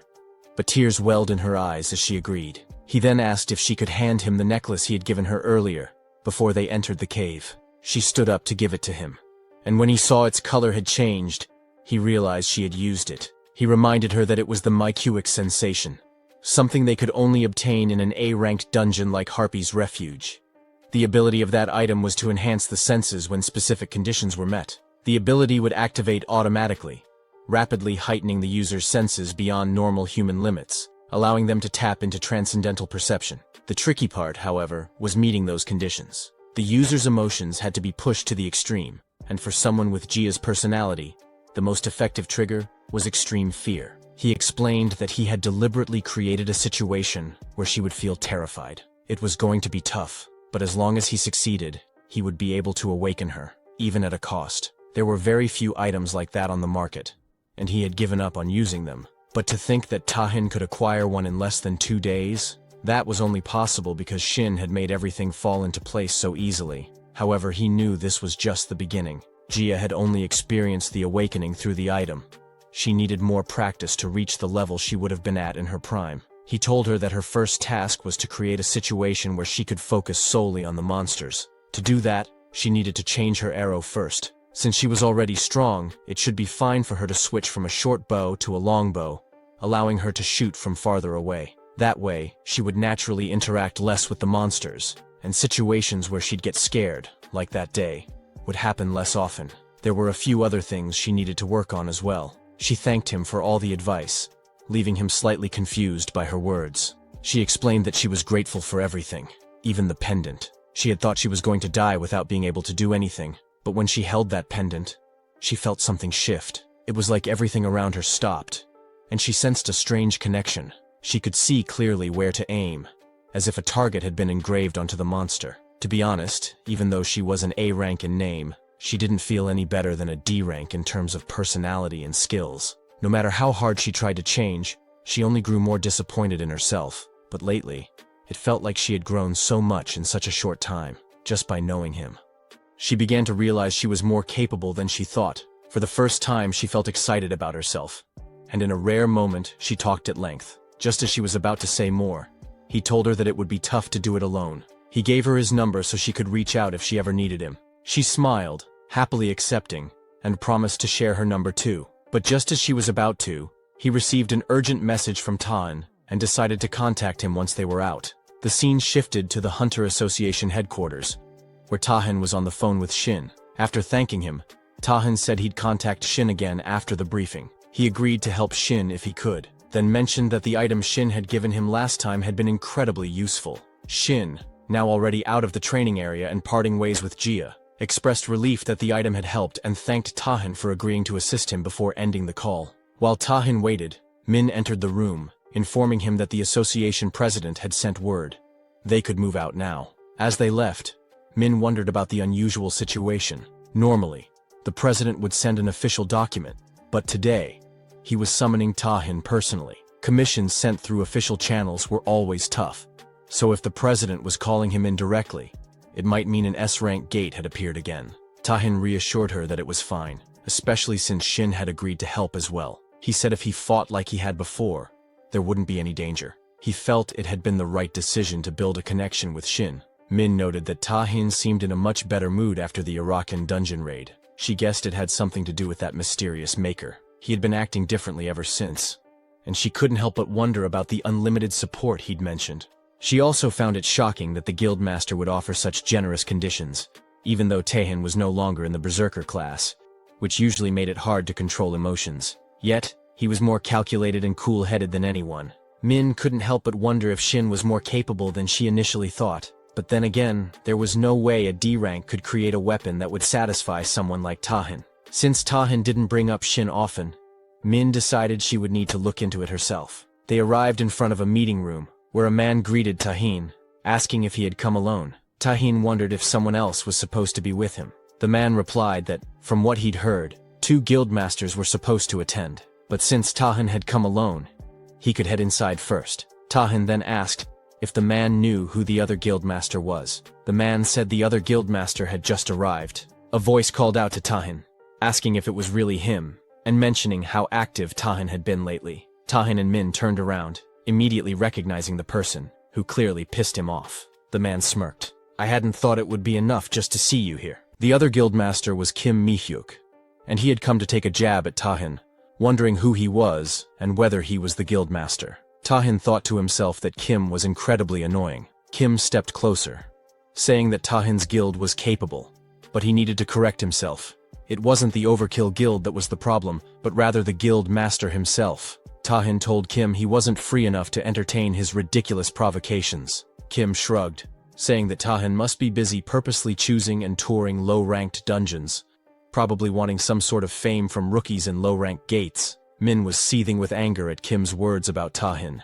Kim continued, explaining that while there had been some coincidental cases where they entered rank-error dungeons, their goal had always been to raid, not rescue. They had gone in on their own terms. Just as Min was about to argue back, Tu stopped her and told the man at the door to open it. He explained that they were there to meet the president.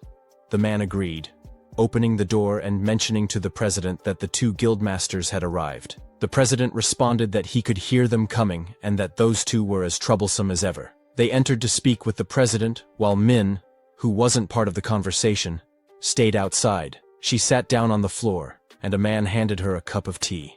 She thanked him for it. Inside, President Han Cheolman told Tahin and Kim that Heaven had urgently requested both of them 3 days ago, after a strange head appeared and disappeared in the suburbs. Tahin wondered if it was a rank error dungeon. Cheolman only shook his head, denying it. There hadn't been enough confirmation, and it wasn't even possible to measure the mana of the gate. Kim was shocked to hear that. Tahin thought it was strange that a gate had appeared that couldn't even be measured normally. The rank of a gate was determined in 2 ways.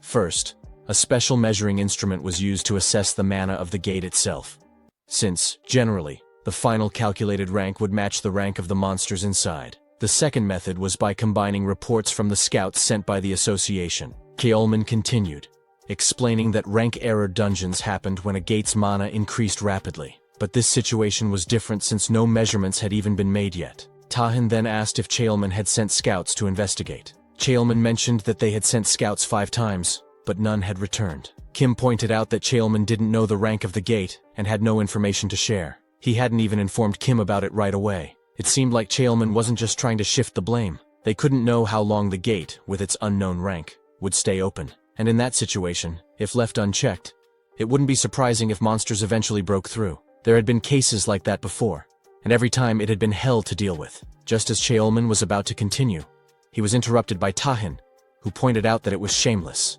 But as they said, this was an emergency. Cheolman insisted that he wouldn't take no for an answer, and needed both guilds to work together to raid the unconfirmed gate. He had originally planned to send the Hunu guild as well, but due to their sudden foreign dispatch, they couldn't join. This was serious enough to involve all 3 of the big guilds, and the deadline was in 2 days. He promised to prepare support funds and reward money to the best of his ability. If they needed anything else, the association would do its best to provide. Tahin thought for a moment, and then asked if they had to create a team based only on guild members. Cheolman replied that it didn't matter, but since the gate's existence could cause chaos and panic among the public, They would only allow a small number of verified individuals. Tahin agreed with that. The scene shifted to the Shunua Guild, where Kim rushed in and threw his coat aside. The others welcomed him, and he ordered them to create a team using only guild members with ranks A or higher. He wanted them to choose who could depart in 2 days. Kim couldn't help but think that Tahin must have a trick up his sleeve. He didn't like the smile Tahin had been wearing. Kim saw Tahin as an annoying person and was determined to use this opportunity to put him in his place. He then demanded they bring Kang Yurin onto the team. One of the women pointed out that Kang wasn't affiliated with their guild, and with her personality, she'd probably reject the offer. Kim snapped, asking who didn't already know that, and insisted they bring her by any means necessary. He wanted to see her in front of him, and if they failed, he warned them to be prepared to never work in that field again. The two were shocked, but agreed to his orders. Kim thought it was actually better that Kang wasn't affiliated with any guild right now. He planned to scout her properly, and use the opportunity to show Tahin that even among the big guilds, there were different levels of strength. The scene shifted again. 2 days later, in front of the mysterious gate, Tahin was there with Shin, a man and a girl. The girl asked what time it was, noticing the others still weren't there. The man replied that there were 5 minutes left, and the Shinwa Guild was always punctual, arriving right on time. The girl muttered that that was why she didn't like them. No manners. She joked that if they ever did learn some, she might shoot a hole in their heads. Just then, the man, who was the vice guild master, called her by name, Sun Jae, and gave her a light smack on the head, warning her to watch her words. She remarked that he was really brutishly strong, to which he glared at her. Without warning, he started chasing her, and she quickly ran off. Shin told Tahin that his guild members really had a great relationship. Tahin replied that even though they might look like that, they were incredibly reliable during battle. He then thanked Shin again for coming, admitting he'd thought Shin would turn him down. Shin explained that he'd already mentioned using the item Tahin gave him, so he felt honored to help. He also pointed out another reason. 5 days ago, a system window had appeared with a hidden quest that only a small number of players received. The selection for the quest hadn't even started yet, but he was already chosen. There was no reason for him to decline. He went on, saying that although the quest had extreme difficulty, clearing it would reward players with incredible rewards, and some people even awakened new abilities. Tahin thought it would be tied to that dungeon. Tahin apologized on behalf of Kim, knowing the man's rudeness was inevitable. Kim and his team arrived, surprised that they were so early. He apologized, saying he had a lot of work, but it seemed like the Overkill Guild had plenty of time. He teased that they must be spending all their time on low-ranking gates. No wonder they had so much free time. The Vice Guild Master of Overkill told Shin to ignore Kim and not give him any ammo. As she was about to respond, he shut her down, repeating, "Just ignore him." He reminded everyone that the rivalry between the guilds was still as bad as ever. It wasn't just an emotional battle anymore. It was all over the mass media, the constant debates about which guild was stronger. Kim looked at Shin and laughed, wondering if Shin was Tahin's hidden card.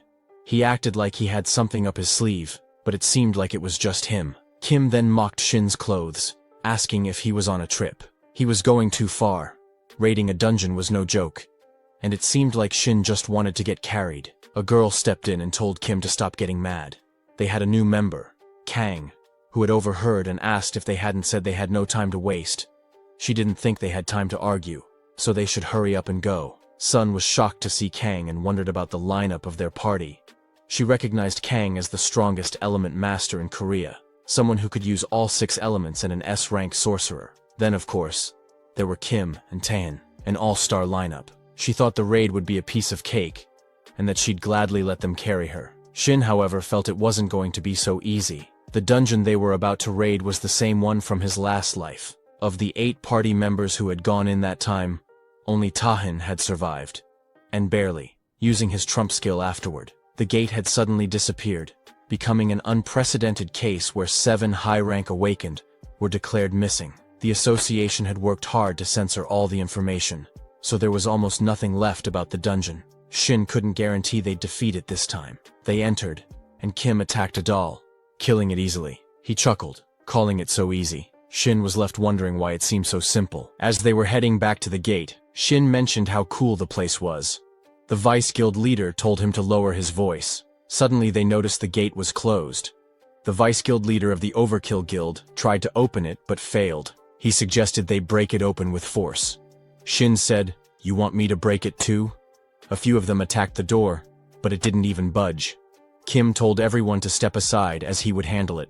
Just then, 2 of the Torah maids came in to attack, but Kim struck them back. Wondering what those things were and how they managed to get in his way, one of the girls commented on Kim's skill.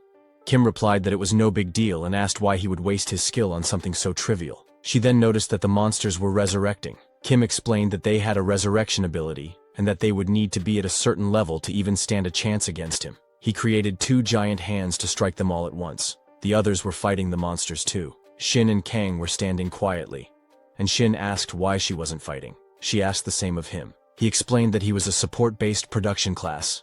She said there wasn't really a reason, she just didn't feel like putting in effort for a party like this. She had been a little excited at first, thinking she would be working with the strongest person in Korea, but now it seemed like all show with no substance. They couldn't even kill one monster. Had she known it would be like this, she would have declined the invitation. Shin felt something strange about the polluted mana from the monsters. It didn't seem normal. He wondered if it was like they were tied together by threads. All of the mana seemed connected to an object, and he thought maybe they just needed to break it. He also wondered if he had any reason to show off his skills to them, but it should be fine if he could just use his rental powers. Kang used her ability to make something small appear from the ground. Shin asked if she had enough mana to deal with the bugs and why she didn't send it over there. She replied that she had mentioned it earlier and that she only kills what she wants to. As she destroyed a bug, Shin thought it might be worth checking and then teased her, saying she must be afraid of bugs. She snapped at him, telling him to stop talking to her because it was annoying. He apologized, saying he wasn't meddling, but pointed out that there might be a bug monster nearby. Kim was attacking the monsters as well, but they kept getting back up. He wondered why his attacks weren't working. Tahin was also fighting them, and then suddenly, everything stopped. Kim wondered what had happened and realized he was finally warmed up, though it felt like small fires were starting to burn out. In the end, the object controlling the monsters was destroyed, and Shin, absorbing its mana, realized it was the source of the resurrection ability. If he hadn't been able to see the polluted mana, he wouldn't have been able to figure it out. Shin wondered if this was the reason they had failed to raid it in his last life. Tahin told the Vice Guild Master that the lobby was basically empty, and they didn't know for sure what was going on, so they should research the entire first floor. The Vice Guild Master agreed, saying he would take the lead and everyone should follow him. They rushed ahead and ran into a group of the same monsters. Kim shoved the Vice Guild Master aside, saying he would go first. He attacked the monsters, and Sung wondered if the mana they were gathering was coming from the object inside itself. Shin pointed to his spot and told her to shoot there.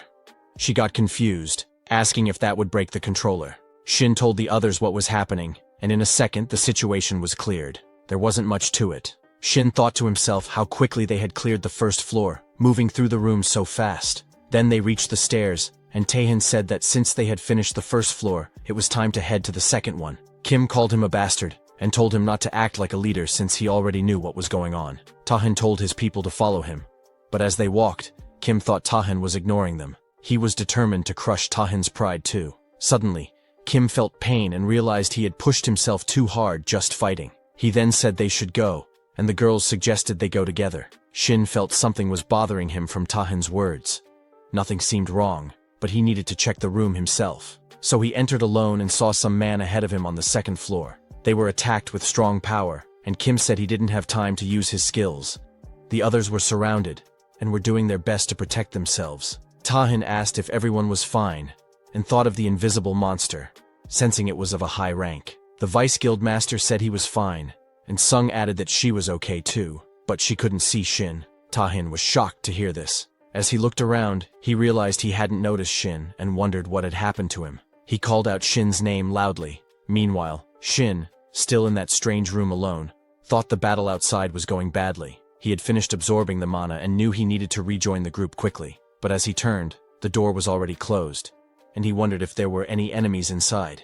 Then he saw a girl appear from behind the door, holding a small doll in her hand. Shin had wondered what a young girl was doing in the dungeon. She called out to him, asking if he was the hunter, and then told him to just follow her as she turned to leave. He called out, asking her to wait, and how she knew he was a hunter. She replied that the lady downstairs had told her a hunter would come to save her later, and that they should leave together when that happened. Since Shin had made it all the way here, she figured he must be the hunter the lady had talked about. Shin wondered about that lady. They both headed downstairs, and the girl asked him if he didn't know her. She thought it was strange but was sure he was the hunter the lady had mentioned. Then the girl called out to the lady, saying it was time to get it together because the person she talked about had arrived. As Shin looked at her, he thought it seemed like she had suffered some mental damage from something. He excused her, saying he had been sent by the Hunter Association. When she heard that, she immediately got up, asking if he was really sent by them. He confirmed and mentioned that it must be a tough situation for her,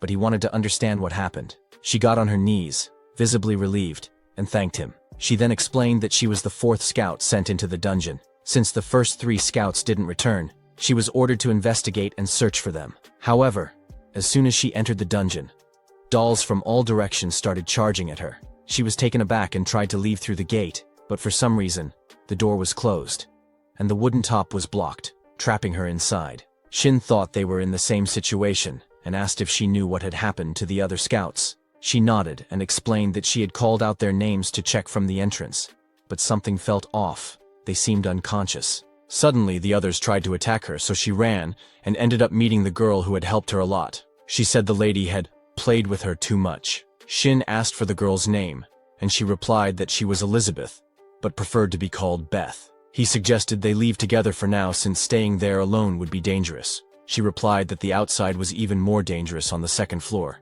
They kept battling the invisible monsters. Shin felt the enemy's stealth was slowly wearing off, and wondered if they were human-type monsters. Just then, a card fell, and Shin noticed the face on it. It was similar to the one on the missing scout poster he had received from the association president. Sung also mentioned that the enemy's faces seemed familiar. When Shin saw the card, he told everyone not to attack. Those were the missing scouts. He thought that stealth was a skill that couldn't be used again for a few minutes after its duration ended, and it carried the risk of greatly reducing movement speed. Right now, it would be difficult to knock them out easily. Suddenly, he heard Kim shouting excitedly, thinking the monsters were finally learning how to use stealth. But then he realized they were just the scouts, as their speed slowed down. Kim said he would kill them with one punch.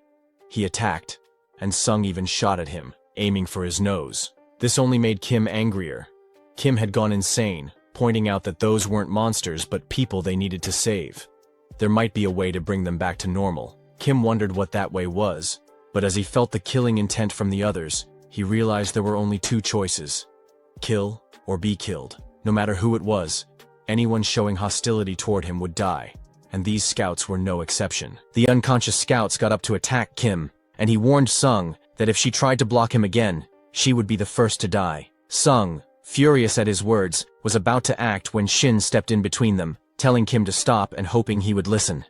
Kim told him that everyone was blind to their own causes, and he would show Shin how blind he truly was. At that moment, a girl stepped forward to protect Shin. Kim coldly said it wasn't a request, but a deal. He would pass over the raid's rewards and funding to the Shinhwa Guild. With those conditions, he thought it was enough to consider it. An attack came at Kim, but he blocked it with his hand armor, saying it was just a warning. He added that if Shin pissed him off even slightly, he would kill him immediately. Shin thanked him for the warning and thought he had gained a bit of time. Sung apologized to Shin for what she had done, and he told her to take responsibility later. For now, they needed to focus on the current situation and figure out how to save the others. Meanwhile, Beth asked Shin if he had seen the dolls outside as well. Some of them were extremely scary, and she didn't know exactly how, but they were all wrapped up in purple threads. The dolls wouldn't die unless those threads were removed. They would just keep attacking endlessly. The threads were so sturdy that it was hard to break them.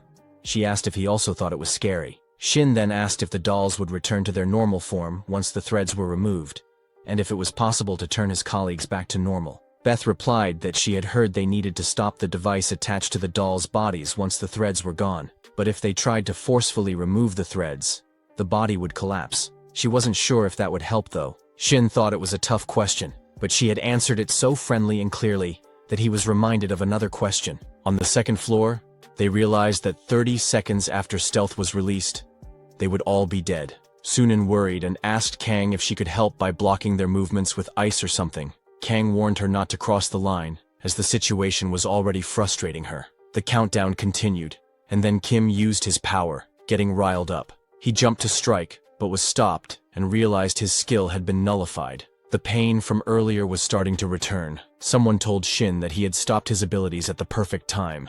Shin, with Beth, said they were almost unable to save them, so it was time to leave it to him from now on. Tahin asked where Shin had gone so suddenly. Shin replied that he needed to check something, but it wasn't a big deal, so there was no need to worry. Tahin said it was a relief that nothing had happened, but since they were in a dungeon, he asked Shin not to do anything unexpected. They looked back, and Shin told Tahin that the scouts were starting to use stealth again. Tahin moved ahead, telling Shin to stay back. The enemies passed by them, and Tahin realized they were targeting Shin, so he warned him to be careful. Shin thought that it was thanks to the polluted mana threads that he could see their shapes. Tahin blocked an attack to protect Shin. Shin said he could see the weak points on the dolls and would mark them, targeting precisely to avoid damaging the main body. Tahin agreed, wondering if Shin was talking about those blue shards. As Shin pointed out the targets, Tahin attacked and successfully took one down. He fought at work and realized they could really target them like that. Shin mentioned that the circular device in the center was the weak point and told Tahin to aim there. As they attacked, the dolls began to break down. Tahin wondered why they were suddenly breaking now when they hadn't earlier. After defeating them, Tahin asked Shin if he had found anything on the first floor when he checked earlier. Shin explained that there wasn't anything special, but he had been investigating the dungeon on his own when he happened to meet a surviving scout. The scout's condition wasn't great, so she hadn't come up with them, but Shin was able to hear about the situation from her, and also discovered the scout's weak point. Tahin then asked about the child. Shin mentioned that Beth had helped him find the scout, and it seemed her parents were trapped in the dungeon. When Kim looked at Beth, he said something seemed suspicious. Shin asked him what exactly seemed suspicious. Kim wondered if he had said something wrong and logically questioned how there could be a normal girl involved. The gate was a closely guarded secret, and although it might seem like it had been neglected, the association had been monitoring it every second. There was no way anyone could have gotten in. Tahin mentioned he understood Kim's thoughts, but it wasn't wise to jump to conclusions so quickly. Kim snapped, saying they were just fixated on finding faults in what he said. He added that they would have kept wandering around because he had been taking it easy on them. Kim wondered if he should just kill all the guild members while he had the chance. Tahin told Kim he wasn't one for pointless fights, but he felt it was necessary to give Kim a lesson in maintaining harmony during raids. Their eyes all turned a violet hue, and Sung said Kim was acting like he was above them, so it was time to set things straight using this opportunity. The girl on Kim's side wondered why Sung was acting like he was above them. Instead of saying useless things, why didn't she stop Tahin? What would she do if Tahin ended up getting killed? Shin wondered who the girl thought was going to die, and if she really believed Tahin would lose. The girl agreed, saying it would be Tahin, and told Sung to hurry and stop him. Kim was getting angry, wondering if Sung could even carry her guildmaster out of there once he was unconscious. Tahin was also getting furious.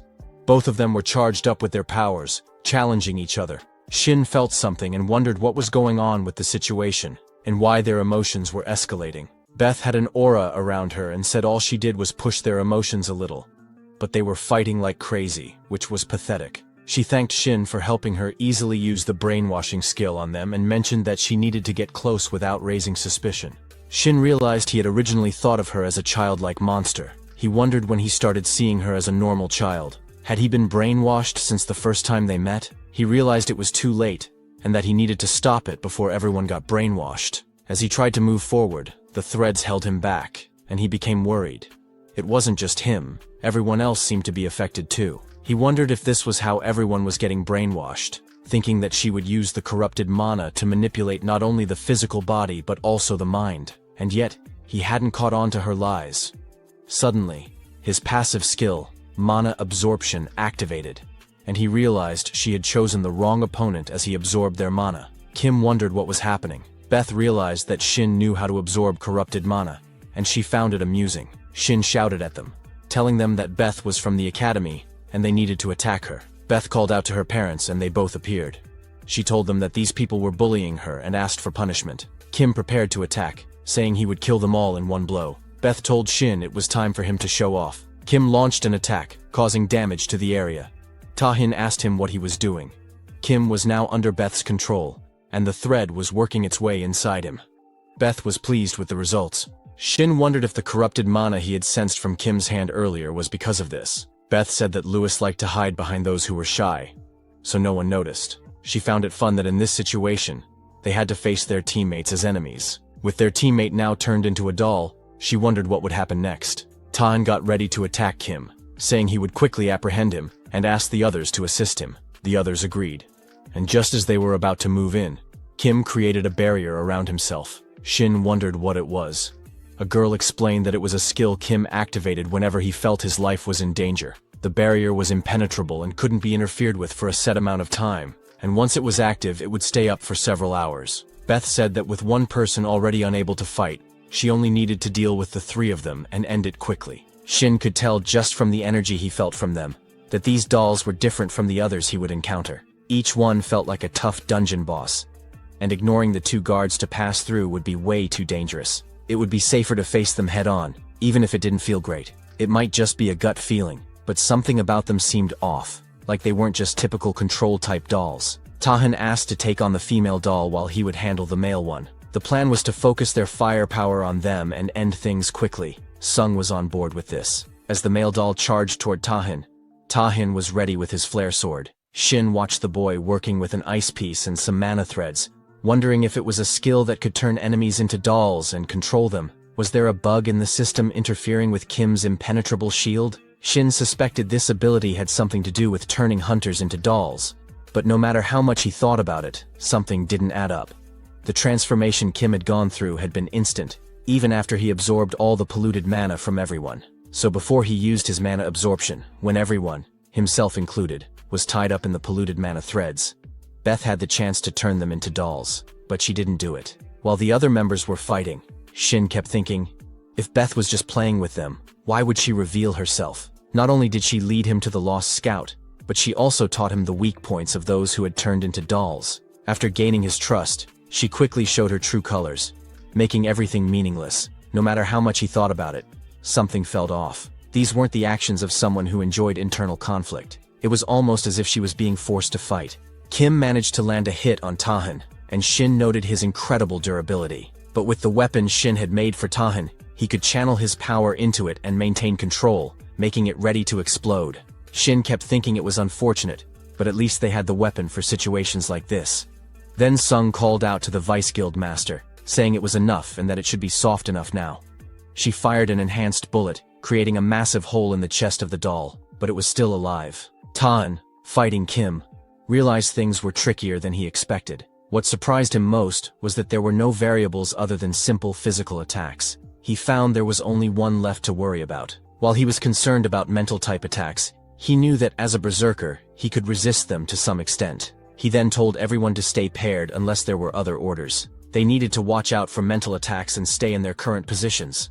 Beth called out to her parents, telling them that everyone had been destroyed. As Tahan rushed to attack her, she smirked and said it was perfect timing. Tahan landed a hit, causing her small doll to fall from her hand. Sung was pleased with Tahan's move and asked if everyone had seen it, reassuring them that their worries were for nothing. Ken commented that Beth had acted like something big was going to happen, but in the end, it was all so boring. Shin thought that it would be best if everything ended there, realizing his assumptions had been wrong. Tahan, however, looked at Beth's corpse and reflected that even if she was a monster, seeing the body of a young child wasn't a pleasant sight. Just as he was about to order a retreat, the four of them froze, not from magic or mental attacks, but because they felt something they would never experience before, an overwhelming presence. Shin immediately recognized it and muttered that, as expected, the hidden boss.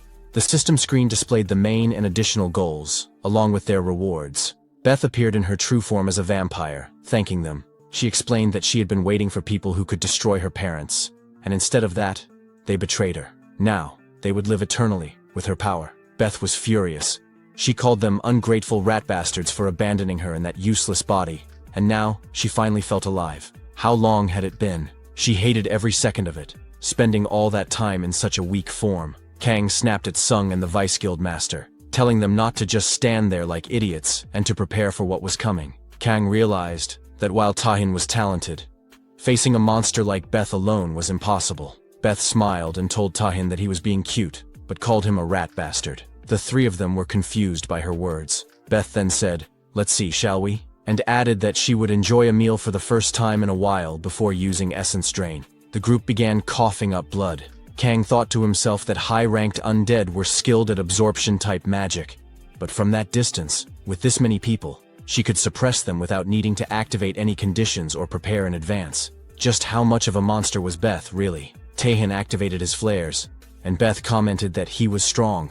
Strong enough that even in their current state, it could have been a problem for her. If they had been able to use all their power, the results might have been different, but that wasn't going to happen. She crushed something in her hand and attacked Tahin. Shin couldn't help but wonder, what percentage of a threat did he think they were facing? Tahin asked Shin what he meant by that. Shin explained that the Berserker's explosions had a limited output. Tahin couldn't keep using 100% of his power all the time because his body and rationality wouldn't hold up. He had heard that Tahin adjusted the explosion's output based on the situation, but since he was still new to using the explosion skill, he wasn't completely sure how to manage it. When Tahin fought Irachan last time, Shin believed the output he used was no more than half at his maximum, and since then, Tahin had probably been using even less than that. Tahin admitted that even so, his strongest sword still broke, and in his current state, he wasn't sure if he could reach a level of output he would never attempt to before, but he would buy some time. Shin remarked that he wanted to monopolize Tahin's abilities, but he knew that was a ridiculous request. Tahin suddenly felt a strange energy and wondered if it was mana. Shin continued, saying it felt like he would be tied to Tahin from now on, so he thought it would be best if they kept pushing each other to grow and develop. Using his demonic weapon production skill, Shin had saved 100 units of polluted mana and was searching for a suitable weapon from the demonic realm. Finally, the production was complete, and the demonic Leviathan weapon appeared in front of Tahin. Shin urged him to take it and show what he was capable of. Tahin felt something was different about the sword. If it had been any other sword, he would have grabbed it easily, especially with all the special abilities it probably had. But this one felt strange, despite knowing that Shin had made it. Tahin gripped the sword tightly, feeling the power around it. You could tell it was infused with polluted mana, and based on the energy, it must have had a flame attribute ability. It seemed incredibly powerful. Beth commented on the polluted mana and the flame's energy, noting how strong it was. But unfortunately for them, she used blood magic to activate her bloodbath territory. As the blood began to seep onto Shin's shoes, he quickly realized it was a wide area skill, and wondered if the ability had an absorption and shutout effect. Beth mused that while the strength of the absorption wasn't as strong as earlier, it was still a versatile skill. She told Shin that his mana management and basic metabolism would slowly be paralyzed, and everything, down to his bones, muscles, nerves, and veins, would melt away over time. The pain wouldn't be as intense, but it would still take its toll. Tahin kept moving toward her, and Beth thought to herself that he was still moving perfectly fine even after activating his kill-off technique. But honestly, he wasn't perfectly fine. The movements of Tahin's body weren't controlled by his own will or consciousness. They were driven by the sword's power. The strength he was displaying now felt much stronger than before. Beth thought to herself that this would be more fun, especially when she destroyed the dolls on her end. Tahin rushed forward, ready to attack, while Beth used blood magic to launch a thirsty hand attack. As the attack was about to land, Tahin countered with a flare from his sword, destroying it. Beth was confused, wondering what that power was. It was at least double the strength of what she had seen earlier, maybe even more. Shin, equally astonished, watched as Tahin slashed at Beth. She spat out blood, realizing he had been holding back his output up until that point. The system screen then notified Shin that the main goal had been completed, and the raid was a success with the defeat of the hidden boss. Shin received a reward box, hoping it would contain an item to help with mana recovery or capacity. Then, the Leviathan's sword disappeared. Shin read the description and wondered about the search method. Was the weapon search totally random, or was there some standard for it? Tahin returned to normal, his body trembling as he wondered what had just happened. Shin told him not to overthink it and just stay put. Even if Tahin tried to get up, he wasn't in any condition to walk. Maybe if you were fully fine, but you've already taken a significant amount of damage. Outputting that level of power, Shin was surprised that Tahin had been so reckless with his energy and suggested they rest for a while, since it didn't seem like anyone's life was at risk. Tahin reached Beth, who was still able to speak, and she congratulated Shin. Shin thought it didn't seem fatal, so whether the raid was considered a success when she was still alive was questionable. He then asked about her connection to the dungeon and the dolls, pointing out that the polluted mana control and the dolls clearly came from her. Yet despite that, she didn't seem to have control over them. They moved to protect her as if she were their property. Beth agreed, explaining that the dolls had to protect her because she was their precious power source, the one who helped maintain them. She then shared a story from long ago, saying that on a whim, she had indulged the dolls in a way she normally wouldn't have. She had saved the life of a wraith that was about to fall into the water, which would have been an odd story if it had ended there. But the dolls, being a bit strange themselves, couldn't just let their savior go. They invited her to stay with them. It was the first time a human had done something like that, and she ended up trapped in that situation. Beth wasn't sure when the turning point had come, but when she regained her senses, she realized she wasn't a guest anymore. She was a family member. For a short time she had been so happy, but eventually, she realized the truth. They hadn't accepted her as a family member out of kindness. It was her fault for getting trapped like a doll and giving them the chance to betray and control her in the first place. That was evidence that she had become emotionally soft and weak, which was exactly how they had trapped her in that girl's body, sealing most of her ability, so she could only supply the necessary polluted mana to protect them. Shin wondered, protect them from what? Beth replied that she wasn't sure, but she asked if he had looked outside since entering the estate. The view was fascinating, an endlessly stretching, vast desert. No matter which direction he went, there wouldn't be an end. It wasn't a natural desert, but a barrier in artificial space, created to protect the estate. She believed her mother had used her power to create it, to protect them from the monsters across the fissure. Judging from Shin's reaction, she guessed that his world had a fissure as well, and that's how he ended up here. She felt like their worlds had gone through similar things.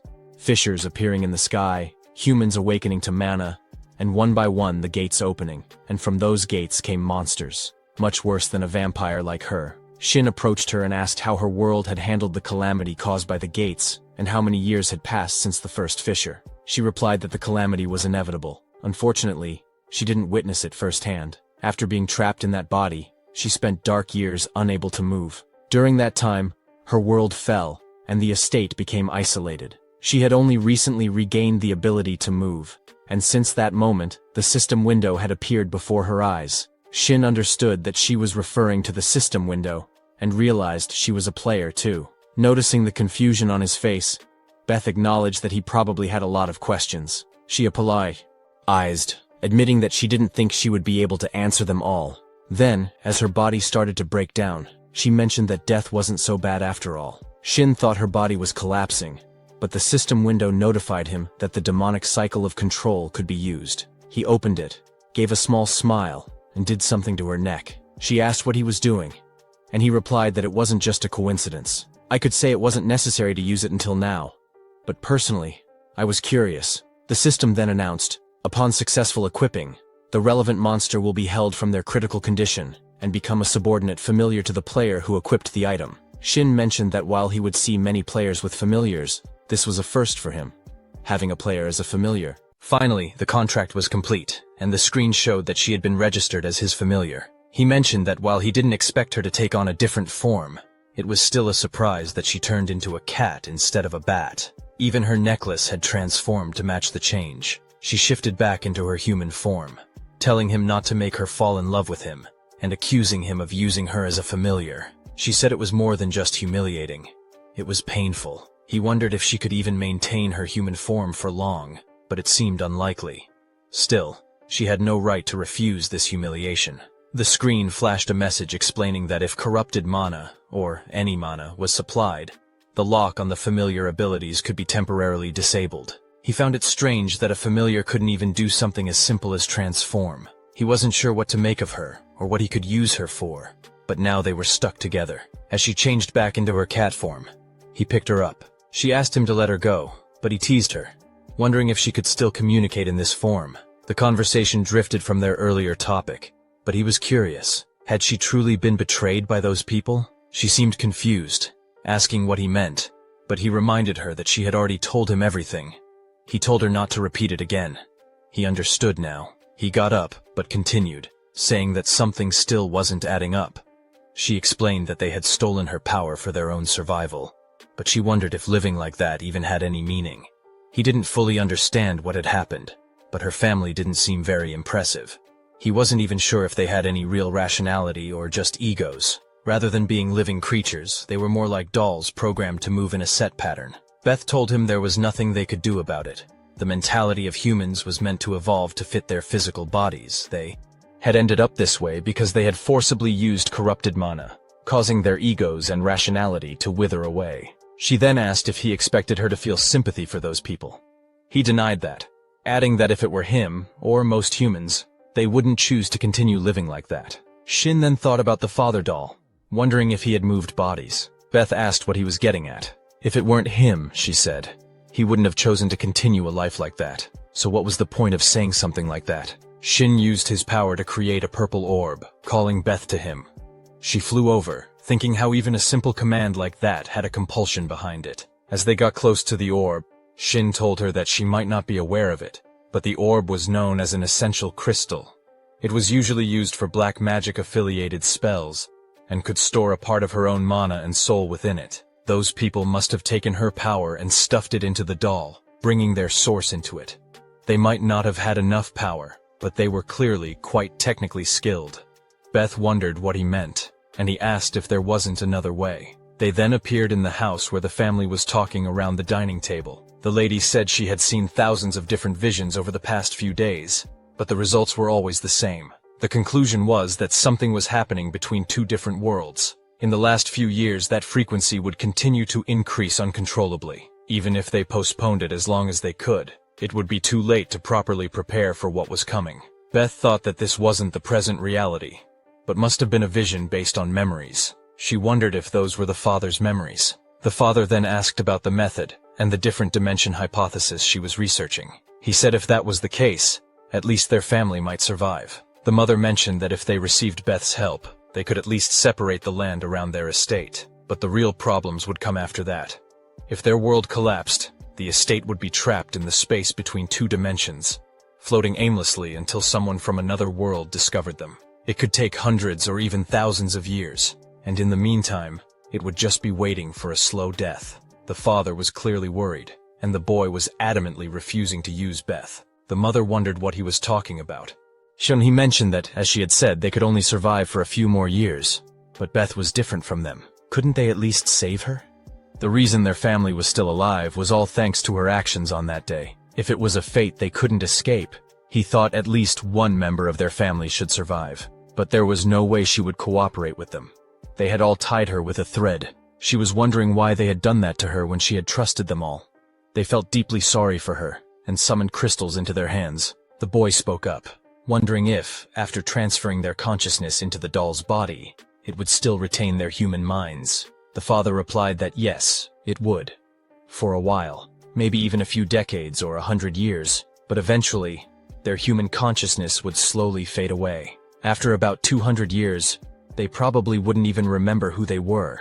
They would still be the dolls they had to be. Even though their dimension was isolated, they didn't know what kind of dangerous variables might appear. And when that time came, they would protect Beth from those dangers. The father didn't know how long it would take, but they would do everything they could until someone from another world came to take her and save her. Shin had consumed 50 corrupted mana, and then he saw that Beth was crying. He wondered why they hadn't told her about it earlier. Shin told her that if they had, they all would have met their end together. It was a ruin they couldn't avoid. She would have chosen to face it with them. He told her not to sit around and to get moving. They didn't have much time. The system window flashed, indicating that the freed abilities for Beth would last only about 2 minutes. Shin told her that this wasn't even a complete recovery. To think that 50 corrupted mana only gave her 3 minutes.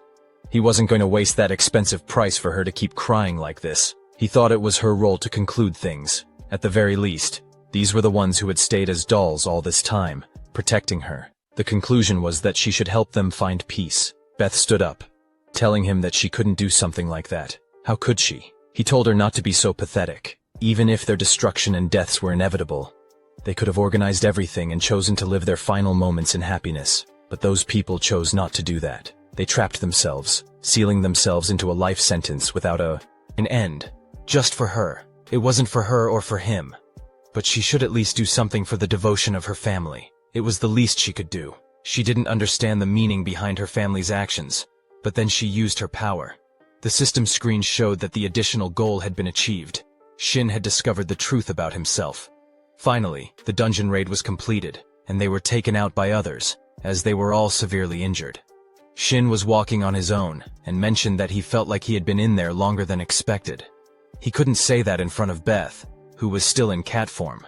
He then asked her what she thought of it compared to her world. She decided there was no comparison. Even the mana she could feel was so weak. But she knew she didn't have the right to choose. No matter what kind of place it was, she would do her best to live.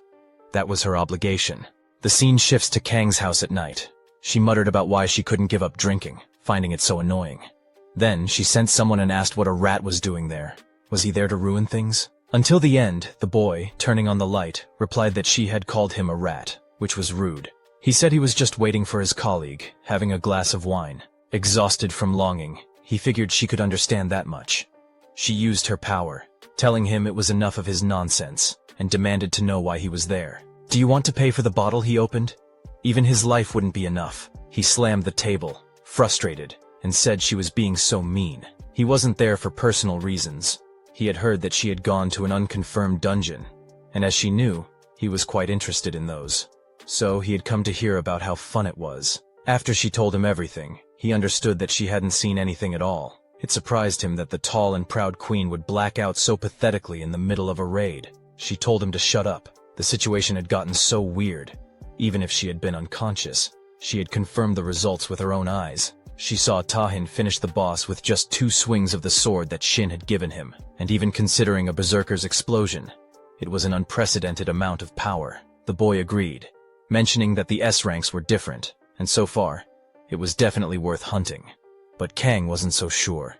While all of it was memorable, she thought they should focus on the supporter. She believed the boy was just a D-ranked small fry, that he could only make weapons, but that weapon had endured the full power of Shin. And if they wielded a sword, the man interrupted her, saying that if she knew how to make a sturdy sword, it would be really useful. In fact, it might even be worth carrying around. But in the end, the tool was just a tool. If there was no one to grab the hilt and use it, it was useless on its own. He was about to leave, commenting that the ability of those at both ends of the sword and the purity of the fight were what truly mattered. Everything else, he said, was simply impure. She replied that if he hunted Tahin, that impurity might be the main reason for his failure. He agreed, saying that a D-rank supporter the queen was obsessed with was interesting. While it wasn't to the extent of Tahin, he was curious about her. He planned to meet her later, and by then he might have killed both Tahin and that impurity. The scene shifted a few days later to Shin's room. He was lying on the bed, thinking that he had slept for a few days in a row, but his condition still wasn't recovering. Rather than the demonic weapon production, he thought it was more likely because of Beth's absorption skill. He asked her if there was a way to get rid of the side effects of her skill. However, when he looked around, he realized she wasn't in the room. He wondered where she had gone. After a moment of thinking, he figured it would be fine. After all, she was his familiar, so he could force her to be summoned. She would know that, and she had to be curious about the new world. As long as she wasn't doing anything weird, he would be fine with it. Then, he noticed the mischievous treasure chest, and thought to himself that he never expected to see one in real life. He wondered if it was a random reward, something frequently mentioned by players. Everything that came out of the box was randomized, and it wasn't just handed to anyone. The objects the chest bestowed were limited to things the owner of the chest needed. The problem, though, was that the function was a bit off. Like a sword that was sharp and firm but missing a screw. It could only be used to attack, not to block.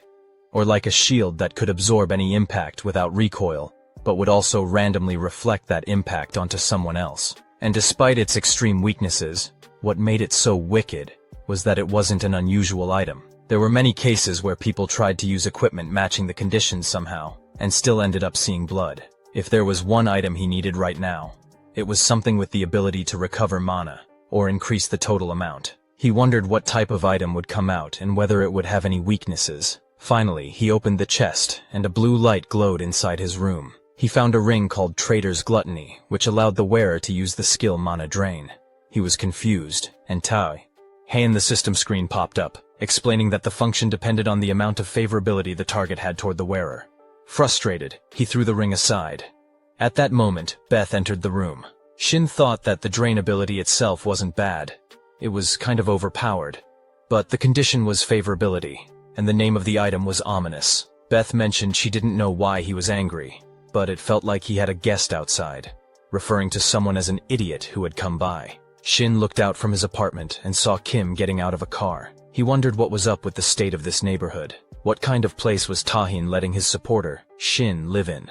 Even though Tahin acted like he was being so generous, he was really just a terrible person. Shin thought that Kim might be right. Kim looked at the apartment building, thinking that it seemed a bit too much for him to scout a supporter on his own.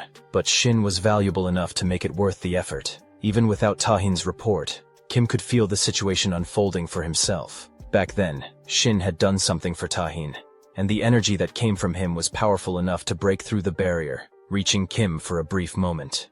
Kim didn't understand why Shin was only at D rank, but he was certain Shin had the potential to be at least A rank. That meant Tahin didn't hire Shin for nothing. As Kim thought about it, he figured if Shin wasn't entirely loyal to Tahin, he would try to approach him. Shin came down to meet him and asked how Kim had found his apartment. No matter how he thought about it, there was no way Kim could have found his address legally. Kim, not bothered by the question, responded, "What really matters isn't how I found it, but how you received it." Normally, in situations like this, most people would be impressed, thinking that the best guild wanted them so badly. He waved his hand towards Shin, adding, "You must have been pretty impressed to come out and meet me in person." Shin stepped past him, saying that he didn't come to meet Kim, and apologized for it. He explained that it was just the renewal date for his helper job certificate. Kim mentioned the things Tahin was giving Shin, promising to give him triple the amount. He knew that after what happened last time, he probably looked like a fool to Shin. But to those with ability, Kim would treat them well. He would give them the best treatment, something no one else could match. Shin replied that he was surprised Kim was self-aware to that extent, but it wouldn't change his response. "I'd give the same answer I gave to Tahin. There's nothing you can offer me." Kim got pissed off, as he had received the same kind of reply from Kang. He asked if she thought he and his guild were idiots. Angered, he clenched his fists and said that he would show both Shin and Kang what he could offer. He would make it so they would both end up begging him for the job. Kim left, thinking that he would reconsider this before the Hunter Association's accessibility was kind of a mess. Most hunters drove their own cars, which made sense in a way. He bumped into a man and quickly apologized, but the man just walked off without saying anything. Shin felt like his condition still hadn't fully recovered as he was walking. A person approached him directly. He tried to recognize the face but couldn't. He wondered if Dojun Hun was still alive. The scene shifts to a dungeon entrance where a man with a giant hammer tells his party head, "If everything's good with our preparation, it's time to head inside." He reminds them that from C-ranked dungeons and above, even high-ranked hunters can get seriously hurt, or even die from a mistake. So everyone's probably aware of the risks, but when it comes to safety, we can never be too careful. A girl nervously admits this is her first time attempting a C-rank dungeon or higher. Shin, the helper, wonders if that's true, then reassures her that their tank is a veteran. If we follow his lead, we shouldn't run into too much trouble, though he knows it's not really the helper's job to give out assurances like that. They start heading forward, and a man named Yoon Dojin, hiding his face under a hood, thinks to himself, "I'm a D-rank supporter within macro crafting. It's been 2 years since I started hunting, but I've only had about a year of practical experience." He remembers his first year with the Don Guild, led by Hong Do-yoon. Dojan recalls a conversation he had with Do-yoon during a meal, where Do-yoon mentioned a D-rank gate. Dojan had asked why Do-yoon was interested in such a simple gate when, with his experience and the guild's resources, he should be aiming for something higher, like a C rank. Do-yoon had explained that although it was a D-rank gate, its size and the amount of resources it held made it worthwhile. In dungeons like that, the profits are huge compared to the manpower required, which is why large guilds usually take them on. Dojan comments that D-rank dungeons seem so cheap, especially when big guilds are already rolling in riches. To them, a D-rank dungeon is probably just pocket change. But he points out that things are different for newer guilds like theirs. Even if we only get half of what we expect, there's still a lot we can do with it. I could upgrade my hardworking guild members' equipment and train them in exclusive facilities instead of sharing space with other guilds. There wouldn't be much left after that, but it's enough to build up the guild. Doyan then tells Dojan, "Be patient. The whole world will know the name of Don Guild soon enough." Dojan remembers another day when he received an unbelievable call from the association. He meets a man who informs him that Doyan was actually a B-rank hunter, even recognized as a veteran, so it didn't make sense that he'd die in a dungeon like that. The man explains that the dungeon Doyun entered wasn't ordinary. "I don't know what you're aware of, but it was an unconfirmed dungeon. Post-investigation results showed it was a place with an extremely high level of danger." Dojan is stunned. At that moment, he starts to feel Doyun's death wasn't just an accident. "I'll look into the gate through an official auction," he says. He didn't know if others were aware, but he knew Doyon wasn't the type to lie to him. The man then asks if Doyon had said anything beforehand. Dojin wonders if someone manipulated the gate bidding. Something feels off.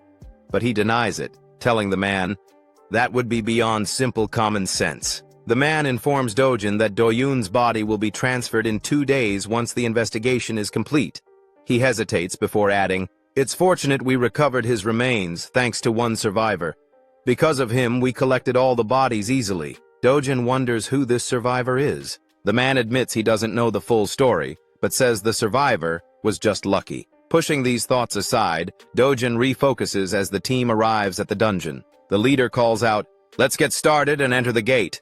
We'll finish this raid without serious injuries, if possible." As they enter, Dojon can't help but think, all the guild's veterans, including Doyon, a B-rank hunter, died. So how did Shin, a rookie D-rank supporter, survive? It doesn't make sense. No matter how you look at it, it's all tied to Doyon's death. No matter what it takes, Dojon is determined to uncover the truth. Later, a man approaches the gate, but guards stop him.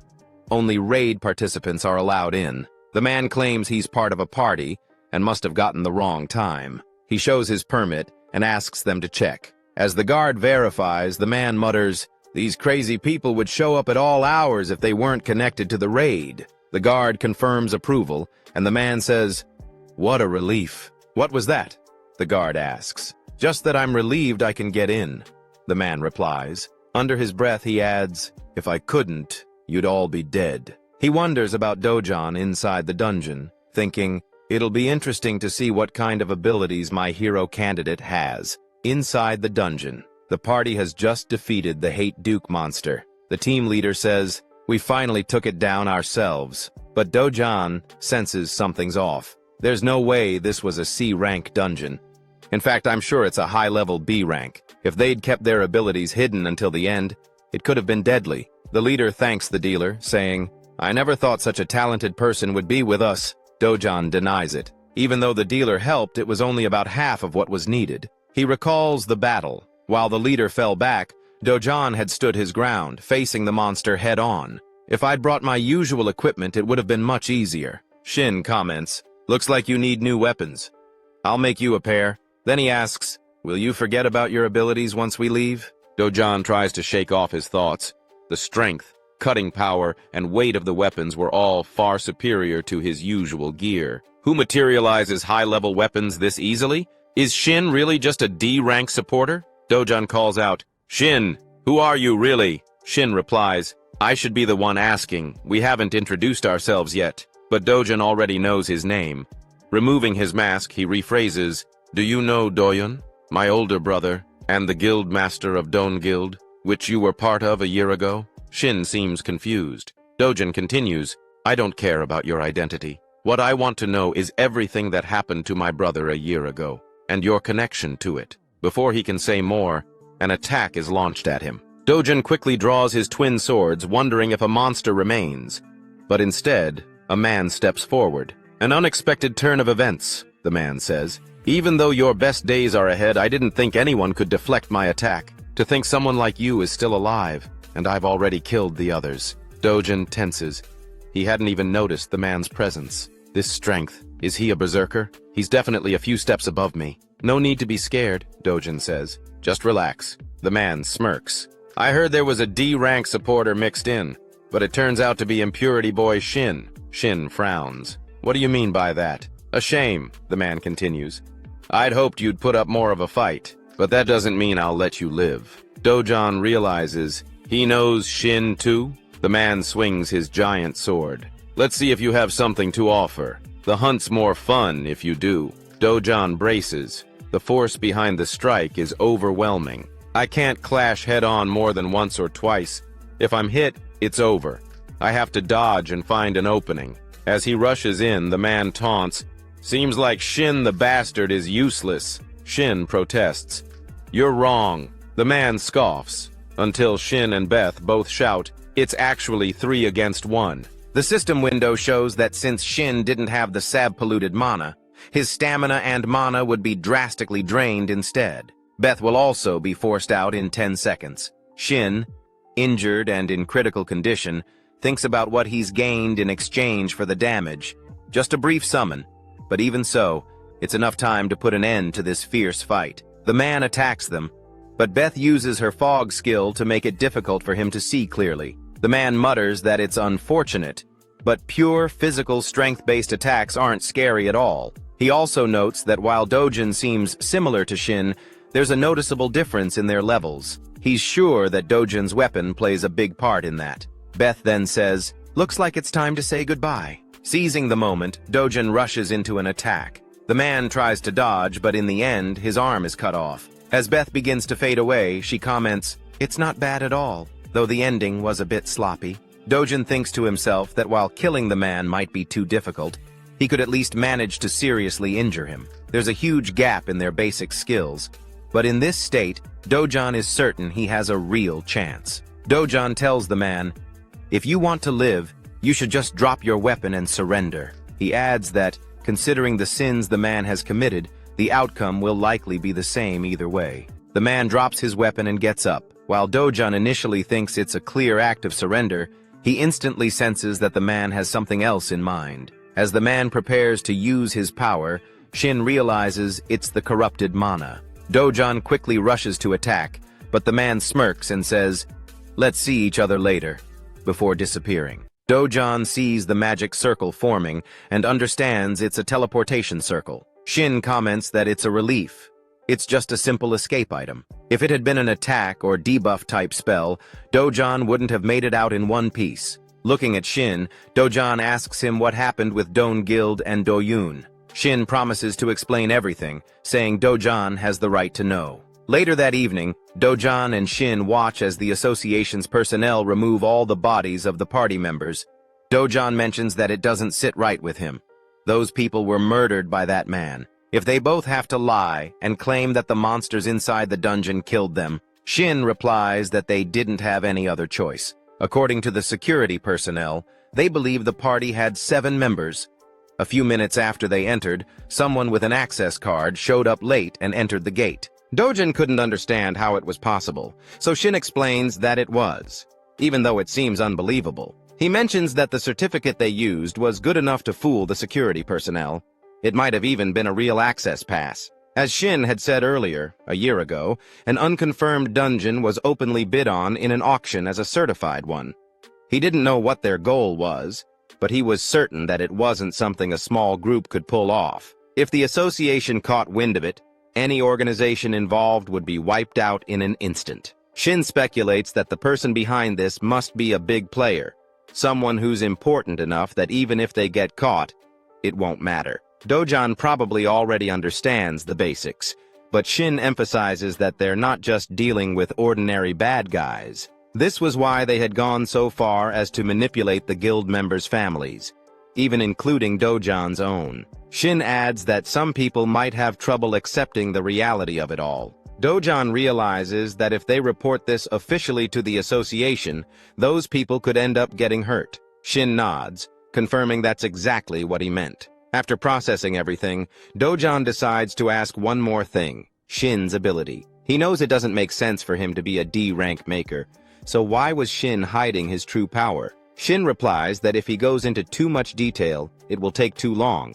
But up until a year ago, his abilities were pretty much useless. He could only make a sword, and even that was so bad it was embarrassing to be called a D-rank. However, during the unconfirmed dungeon incident a year ago, he awakened a new ability while on the brink of death. Thanks to that power, he was the only one to survive. He admits it sounds unrealistic, and even if he were in Dojin's position, he wouldn't believe it either. But when the main culprit and the truth behind it all come to light, Shin plans to reveal everything to the world, and their families. He acknowledges that it doesn't justify hiding the truth for so long, and for that, he apologizes to Dojin. He assures him that he will find the people responsible for the deaths as quickly as possible. Dojin, though, wonders what Shin will do when he finds them. He then turns to Shin, telling him not to act like it's only his problem, excluding the fact that Shin wasn't the culprit.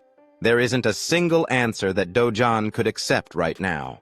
Dojin was no different from Shin.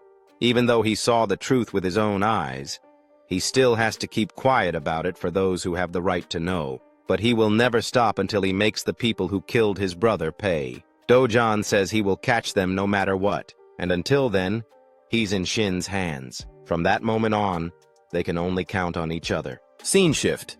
An abandoned old factory. The man arrives after teleporting and declares, "I will surely kill them," though he's not sure who he's even saying it to. The lady standing there responds, saying that the man only realized his defeat after he ran away. She wonders if that's really how pathetic he is. "It would have been better if you had returned after being killed, or at least if you were alive in a hopeless state. Then I could have used you as a sacrifice." She walks over to him, continuing, "There's no need to act like a dog in the rain. That person was still expecting a lot from you." She then makes something appear in front of him, and the man wonders what it is. The object was small, with a mouth and eyes. The lady tells him, "Don't refuse, just eat it. It will become your new arm." The man, skeptical, asks if she's messing with him. "Do you really think I would just eat such a strange, unknown thing?" She understands his hesitation, noting that they don't exactly have a trusting relationship. But being picky about this is only possible if you have the circumstances to back it up.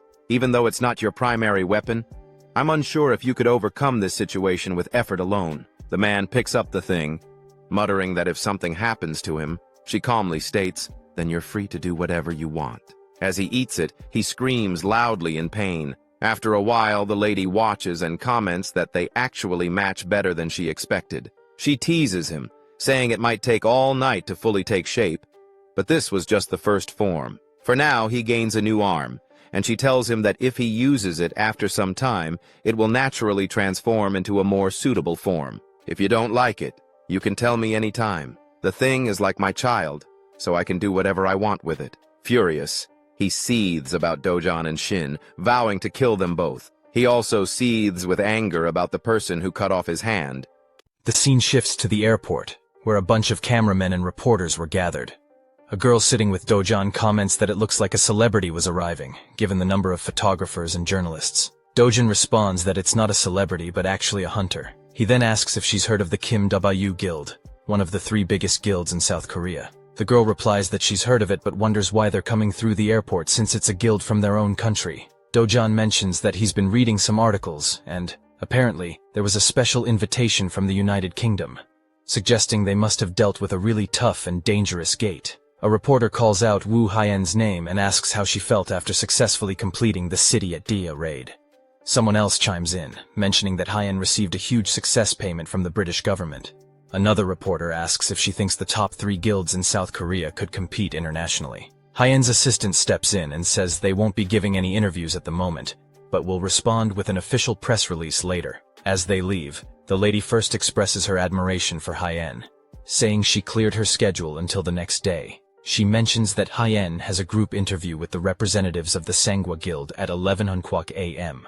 The lady also mentions that 2 days ago, there was a sighting of the executor. When Hien asks where, the lady explains it happened at an A-rank error dungeon in Bayon. According to witness statements and the testimony of the barricade member in charge, someone showed up later than the others, and their appearance matched the existing reports of the executor. The association also confirmed that there were 2 survivors. One was a B-rank assassin, and the other was a D-rank supporter. Hien is surprised that a D-rank supporter had survived, and wonders if the B-rank assassin's abilities were especially extraordinary. The lady says she doesn't know, but mentions that both survivors later testified that the deaths of their party members were just accidents that happened during a hunt. Hien thinks there could be several possible explanations. They might be on the same side as the executor, or maybe they were threatened in some way to keep them alive. She knows she needs to meet with both of them because she's curious about what they might reveal. Meanwhile, Shin is in his room, thinking that he didn't expect to find anything. And as expected, there was no record of that man among the great sword users in the Hunter Association's records. First off, Shin knew the man wasn't a well-known hunter, and on top of that, he often changed his appearance. What Shin could be sure of right now was that the man was connected to the strange incidents happening at the error dungeons. Furthermore, the existence of these error dungeons might even be the work of the organization the man belonged to. Shin also considers the case of the estate where Beth had been, and wonders if they could have wiped out all the participating hunters, including Tahin. Based on the abilities and potential of the people there, they could have all risen to become heroes in the future. If they had been wiped out, it would have been a huge loss for the world. The fact that they weren't just stopping at forging dungeon ranks and were sending assassins separately suggests that the organization might be planning operations outside of dungeons as well. This means the real danger might be lurking outside the dungeons too. Just then, he gets a call. The person on the other end asks if they've contacted Shin. After the call, he goes to a restaurant that evening to meet Kang. She comments that she expected a Thai, given the place, and wonders if maybe she had expected too much. Shin replies that he's never been to a place like this before, nor had he ever thought about coming to one. The more time passes, the more distrustful he becomes of society. Shin doesn't think his address or phone number is anywhere in the publicly accessible association database. Kang wonders about his address and asks if Kim came to visit him. It's obvious what happened. Kim probably came looking for Shin wearing that greasy smile and with his usual unfounded confidence. But Kang reassures Shin, telling him not to worry. She says she isn't here to tell him anything hard to hear. She just invited him out because she had a personal interest in him. She even asks if he hadn't come because he was interested or had business with her. Then she invites him to sit, saying she'll pay for the drinks. Shin replies that it isn't the kind of conversation he can enjoy over a drink. If she doesn't have anything specific to say, then he'll just stick to his business. Kang admits she can't remember the end of the last dungeon because she fainted. That's why she asks him how he defeated the monster. Because even Tyne, given his conditi on at the time, had no chance. Shin replies that she should be asking Tahin, not him. After all, he's a D-ranked supporter with no combat ability. In that situation, where everyone else was unconscious, there was no way he could have understood what was happening. All he did was use his remaining energy to create a sword, and he didn't know anything else. Kang says that's fine, but Shin is left wondering what she really wants to say to him. She mentions that although it sounds absurd, it's actually quite amusing. A crazy person with a great sword is going around hunting hunters, and the likely next target would be Kang. Shin replies that if his predictions are correct, the fact that she entered an A-rank error dungeon means she's already a target. Among all of them, she's the only hunter not affiliated with any guild. Kang picks up where he left off, saying they'd probably go after her first since she doesn't have the protection of any organization. It sounds plausible, but she wonders if he's forgetting something important. She points out that it isn't just her. There's a D-ranked supporter like him who also isn't part of any guild and is much weaker in combat ability. If what Shin said is true, then isn't he the one in a more dangerous situation? She asks what he thinks about that, and offers to protect him if he wants. Shin replies that he's already told her everything he needs to, so he's leaving. He adds that she should take what he said seriously, because her life is on the line. As he leaves, Kang calls someone, telling them that Shin has left, so she's asking them to do their best since this is an opportunity they've been given, even if it means going into debt. She ends the call and wonders what will happen next. As Shin walks alone, his power activates, and the same man he encountered in the dungeon appears, wondering if he should say they've met after such a long time. The man doesn't care about anything else, but he has to acknowledge Shin's guts. Only a few days have passed since their last encounter, yet here Shin is, walking alone at night. Was he really that thoughtless and foolish? The man sneers, thinking that whether Shin runs away or screams, it'll all be pointless. He's sure Shin hasn't noticed him, but Shin is already trapped. The one who set it up was incredibly talented. With the barrier in place, no one would know what's going on inside. And until either Shin or the man dies, not even an ant could leave. Shin shrugs, mentioning that it isn't bad. The barrier only blocks entry, but it's based on a principle that creates a virtual space mimicking reality. He briefly forgets about the corrupted mana and feels uneasy, realizing he can't sense any presence. He wonders if the man has killed everyone living there. It's a real relief, though. His organization has a level of discernment, too. The man is curious about what Shin means. Shin, however, replies that he expected something like this to happen, and that he thought they'd come after him. It might even happen tonight. The man scoffs, calling Shin the perfect target, and mocking him for being just a supporter who can't do anything on his own. Before Shin can respond, the man interrupts, attacking with his sword and telling him to keep babbling while acting so carefree. The attack lands, creating a cloud of smoke. But when the smoke clears, the man is shocked to see Shin has created a sword to block the blow. The man thinks to himself that this wasn't a half-hearted strike like last time. Any other fighter would have been dead immediately. Shin calmly responds, saying that it's the first time in a year he's been able to fight one-on-one without worrying about witnesses. As for being a supporter who can't do anything on his own, well, the man isn't entirely wrong. Shin then attacks using the grid world and challenges the man to try and keep up. Hyen was in the car when it suddenly stopped.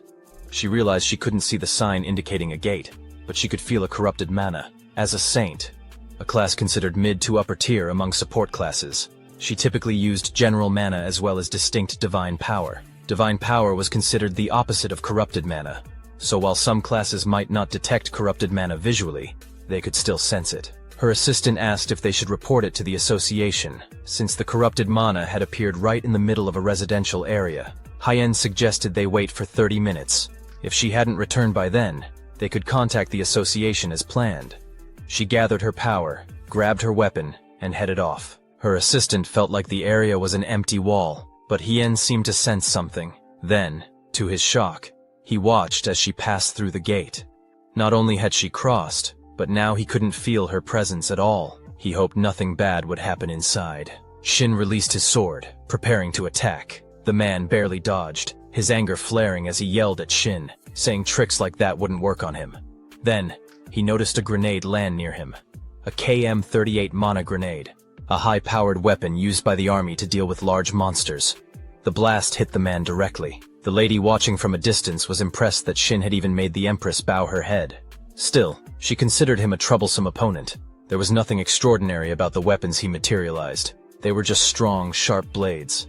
However, since they only demonstrated special abilities when wielded by their creator, they seemed designed for physical durability. What truly amazed her was Shin's skill. He wasn't just throwing weapons. His precision in speed, angle, power, and timing was so refined that even an experienced executive like her struggled to keep up. Moreover, he materialized firearms, deploying them at the perfect moments. His application and combat skills were on another level. To use weapons this effectively, he must have real battle experience, like a seasoned veteran. She wondered if a monster like him had been hiding all this time. After firing at the man, Shin considered how mana bullets weren't very effective against monsters above C rank, but against humans.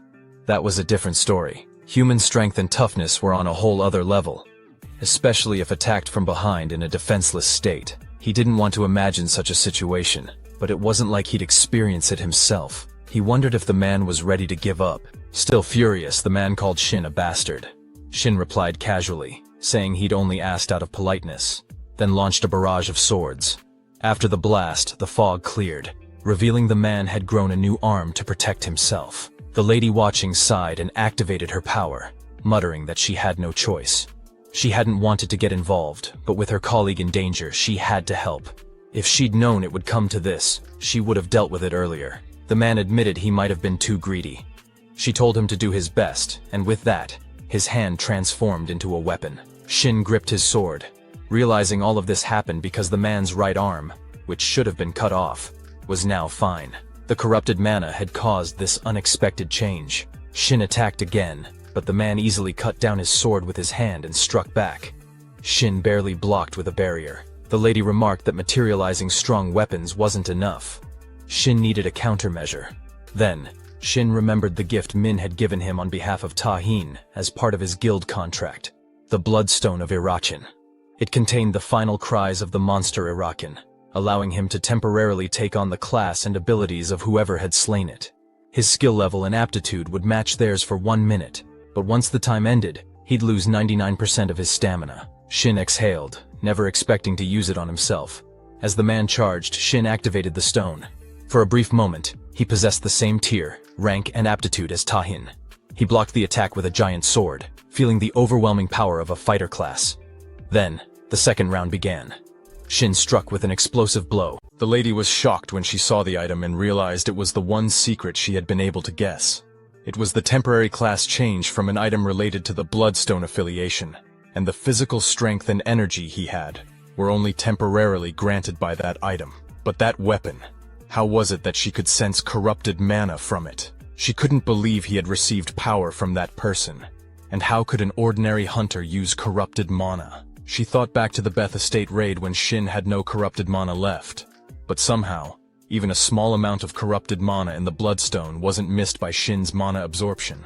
The system windows showed that the mana absorption skill had been activated, and he had obtained 100 corrupted mana. Then, the demonic weapon creation process kicked in, searching the demonic realm for a suitable weapon. Finally, a sword named Fragarak was forged. Shin quickly attacked with the sword, forcing his opponent back. As the enemy regained his balance and stood up, Shin rushed in again and unleashed a powerful blow. The lady felt something was off. Even though his class had changed, she couldn't ignore his strange skills and movement proficiency.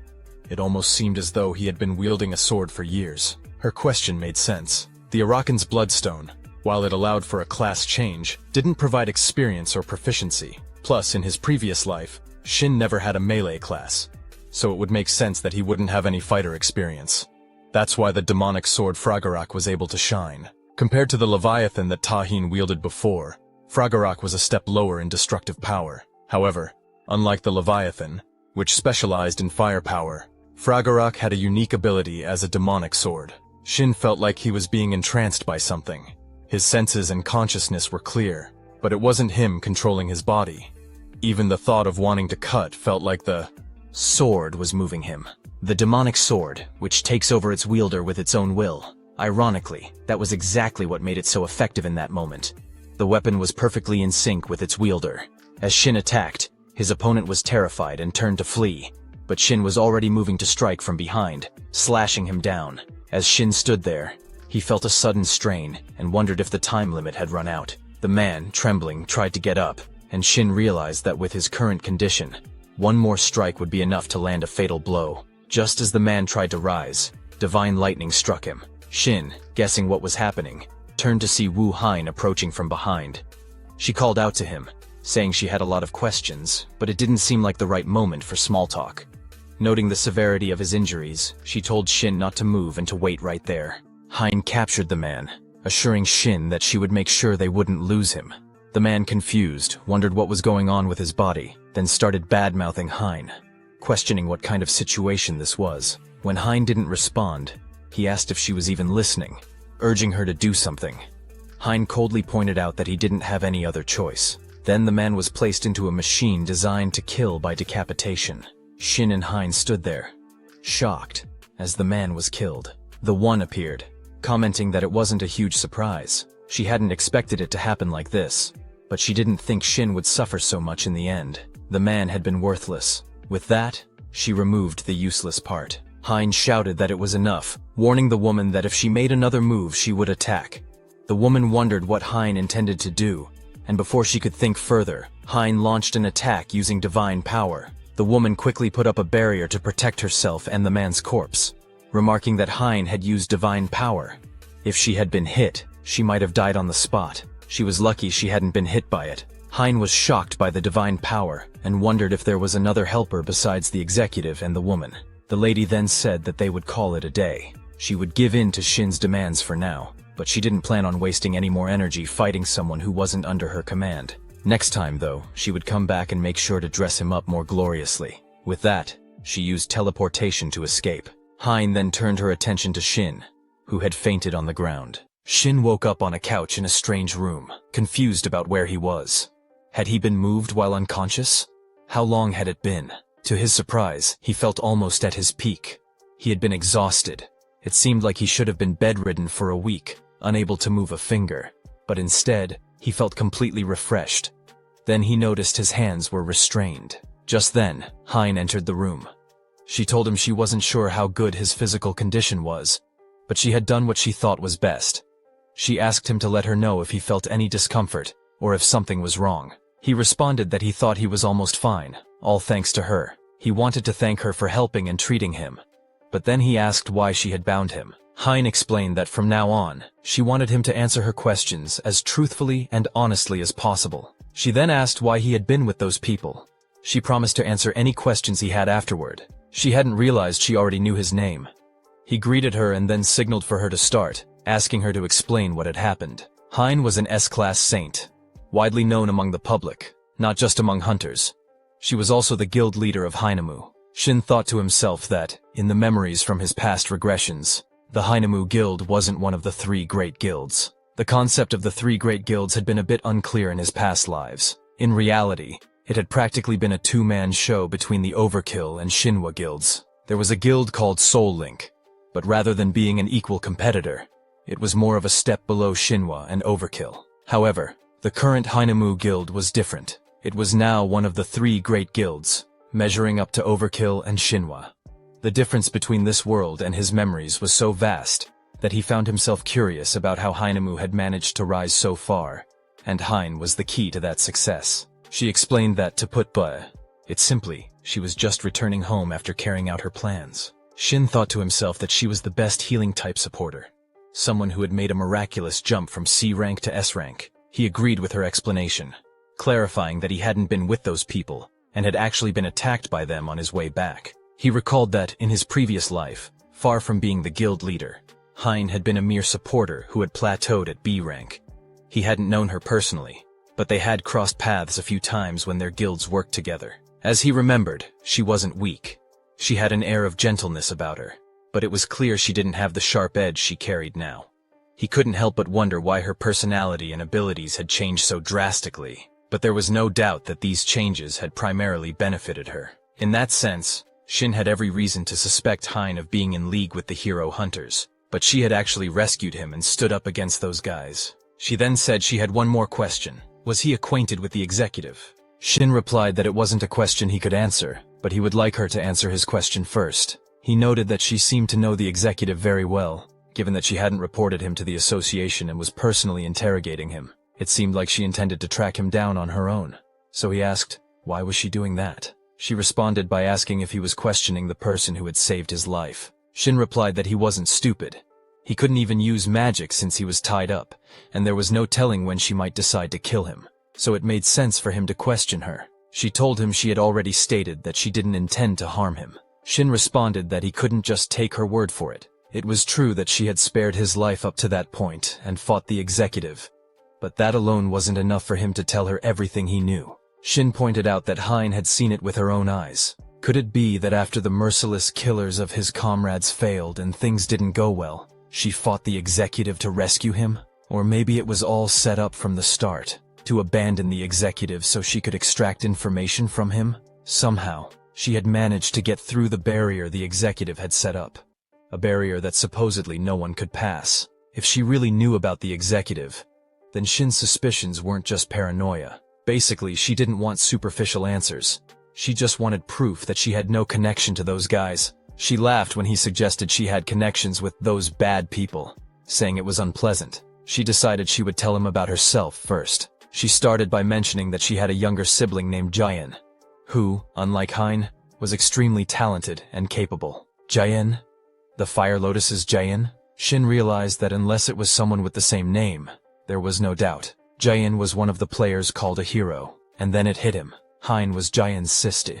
Hein explained that guilds had recognized her sister's talent and had offered for Jayen to join them, but she refused all of their offers. Hein suspected it was because Jayen felt like a burden to her and always wanted to be with her. 2 years ago, Jayen had come home excited and full of energy. She told Hein that if everything went well, they could start their own guild. She felt so lucky as she spoke. Then Jayen pushed a piece of paper toward Hein. It was the winning bid for the gate, the trap that had taken the lives of everyone there. Shin told Hein that the winning bid must have been a forgery, and that the gate was likely an unidentified one. Hein asked how he knew, but it was clear he was right. It had been an unidentified gate, and on top of that, it was a high-risk dungeon. Even so, if it had just been a regular dungeon, Jayen could have gotten out. Hein continued, saying that when she had been standing on top of a mountain with Jayen, that bad boy had shown up. He asked why they had to tire themselves out and said they should at least be loyal to the party members who had left them behind. He acted like they didn't even have a choice in the matter. Jayen had gotten angry, creating fireballs in her hands, and challenged him. Try it. See if you really think I'll let someone like you do whatever you want. He had remarked that she really had guts. Then he attacked Hein, knocking her down and said, let's get rid of the small fry and get started. Jayen had rushed to save her sister, but she failed. That was the last time Hein had seen her sister alive. Even after falling from that great height, Hein was still alive. She got up and left, determined to see her sister again. But when she finally reached her, she found Jayen dead, lying there. Hein kept telling Shin that ever since that day, she had done everything she could to get stronger. She desperately honed her abilities as a saint, joined the Hinamu Guild, and rose through the ranks. Back then, her abilities had been pathetic, but on the brink of death, something had awakened inside her. The only reason she had survived after being pushed off the cliff was because of the skill that had awakened within her. No matter the injury, or even the threat of death, as long as it wasn't too late, her healing skill could bring her back to life. That skill had given her status and wealth beyond her wildest dreams, but it hadn't brought her any closer to what she truly wanted to accomplish: to find the executive who had killed her sister, and uncover the identity of the organization behind him, the one pulling the strings. Shin thought to himself that she was just like him, someone who couldn't do anything and could only watch as their comrades died. He hesitated for a moment after hearing everything she said, not feeling like it was the right time to respond. Then he mentioned that it was his turn to speak. He explained what had happened to him and how he knew what he did. Again, he thanked her for sparing his life and apologized for being somewhat ungrateful. As he extended his hand for a handshake, Hein replied that after hearing his story, if she were in his place, she would be on guard as well. It might feel a bit rushed, but she asked him to join their guild. She explained that her guild would soon be on more equal footing with the others, and she thought there could be a day when they became friendly comrades who could easily work together. Just then, Tahin rushed in, bursting through the door. He saw them shaking hands and looked confused, unsure of what was going on. That's it for today. Make sure to subscribe and comment below with your thoughts on this recap. Thank you all for watching.